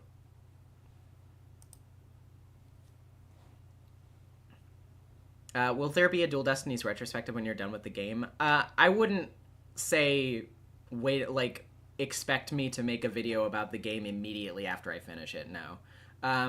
I will end up making a video about it at some point. Although I have been kind of weighing in my mind whether or not they will, like, any of these videos about anything post AA4 will end up being the same as my previous ones. Because a lot of the, like, the waxing and the like general like tone of those videos and the way that I structured them was based on the fact that I had memories of those games. These are games that I don't really have memories with. They're games that I'm playing for the first time, obviously. So, like, I don't know. They might be along the same lines. I'm not going to say specifically, or, like, I'm not going to concretely put out there, like, this is how the video is going to be structured. But I anticipate that it might end up being kind of different. But we'll just have to see. Are there any other plans for other games you've played in the past? I mean, yeah, there are a lot of games that I want to make videos about in the future, definitely. And there are definitely several that I want to try to get to this year, for sure. I am making some very serious plans and getting resources and stuff ready to make another video about Sonic Adventure 2, because my one from 5 years ago is just not up to my current standards, in my opinion, and it's one of my favorite games of all time. So I figure it needs a much better job done for it. So gonna be redoing that one from the ground up, and I think that's gonna be a lot of fun. I don't know specifically when I'm gonna get to that, but hopefully it'll be, you know, sometime soon after I finish some of the stuff that I've already talked about doing. But I don't know that I would make a solo video about Sonic 1. If I was gonna make videos about any of the classic Sonic games, it would probably end up being like multiple at once.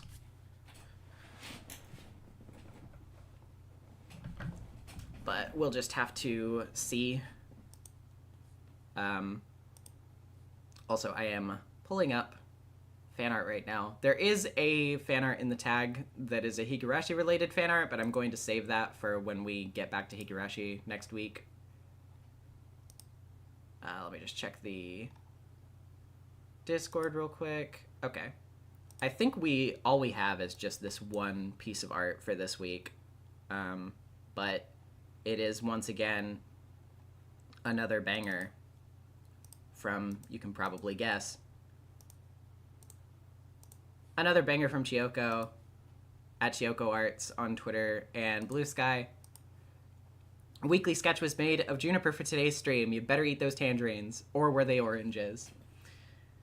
This is super cute. Very serene, very very peaceful. Her smile does me a warmth. It makes me feel at ease. Very very good. Really like this. This is a very sweet piece. Thank you a lot for taking your time to stream for us. I hope you get better soon from your cold. Wait, what? I don't have a cold. What are we talking about? But you're welcome.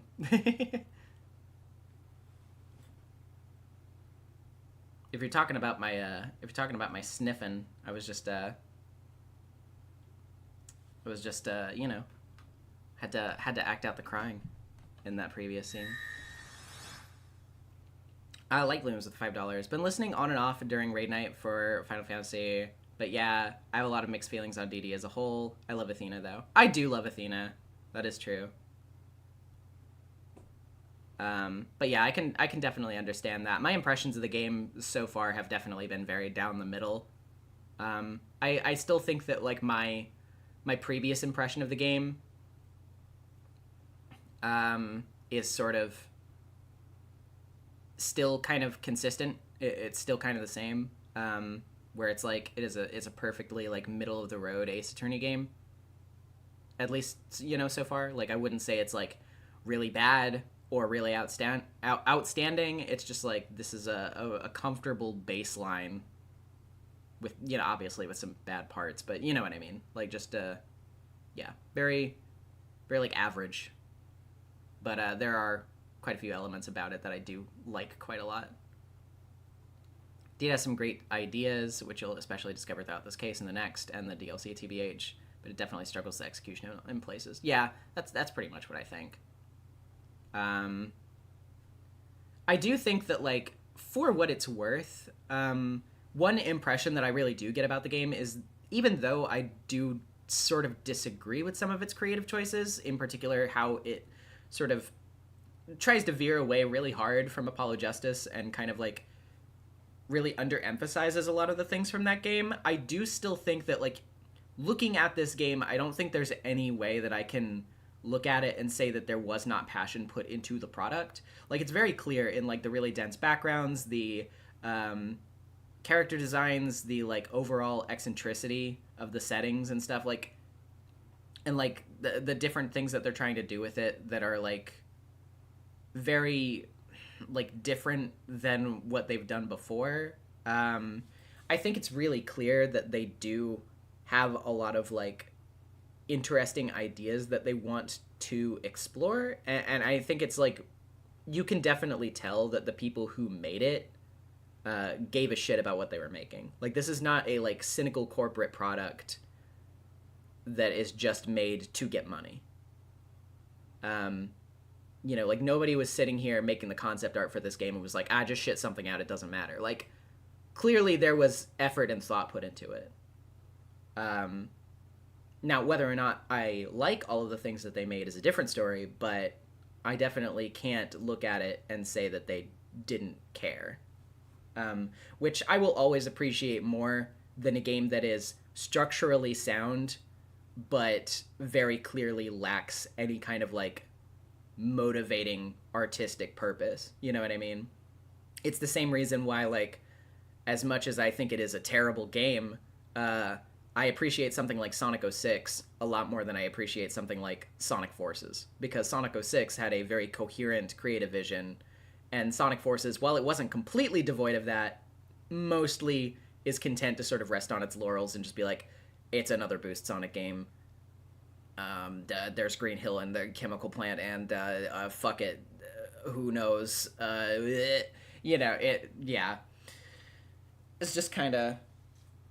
It's easy to tell when, you know, there's an actual interest put into making a good product. What do you think about Simon Blackwell so far? I really like Blackwell. He has moments where I think he's kind of cringe, but I do still, like, enjoy him quite a bit. I'm very compelled by what's going on with him, especially as these little cracks appear.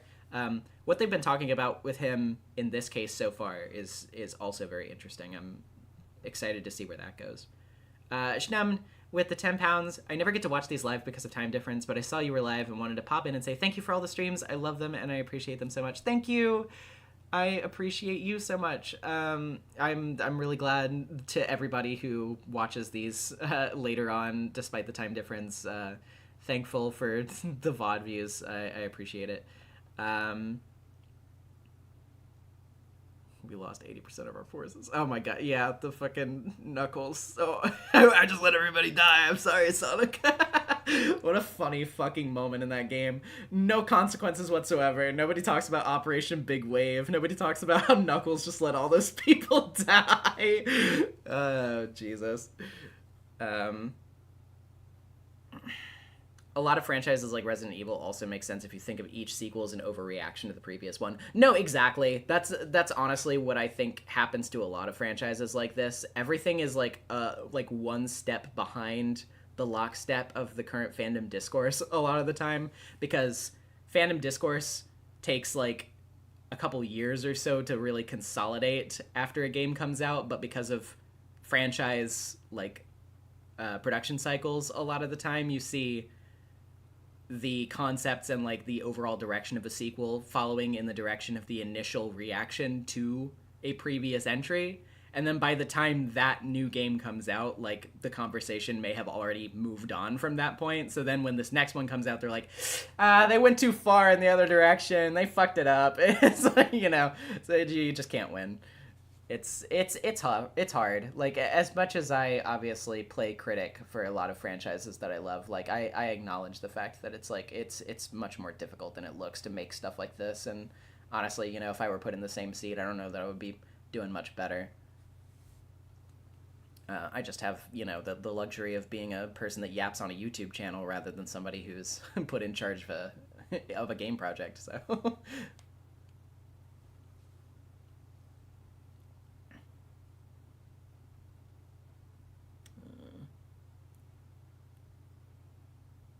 All right. Well, we're talking about Spirited Justice now, so we're not getting into that because I haven't played it. But I don't really have much more to say for right now anyway. I think that everything is shaping up interestingly for this case, and I look forward to seeing what happens in the future.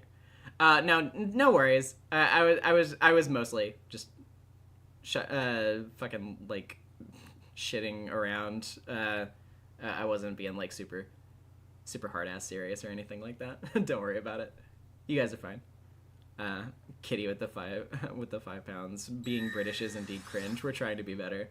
I wish you the best of luck into corralling the entirety of the UK. Have I read Steins Gate? No. I'm aware of it. I might own it. Do I own it? Let me remind myself. I might have picked it up during the winter sale. Let me make sure. Yes, I did pick it up during the winter sale. I do own it.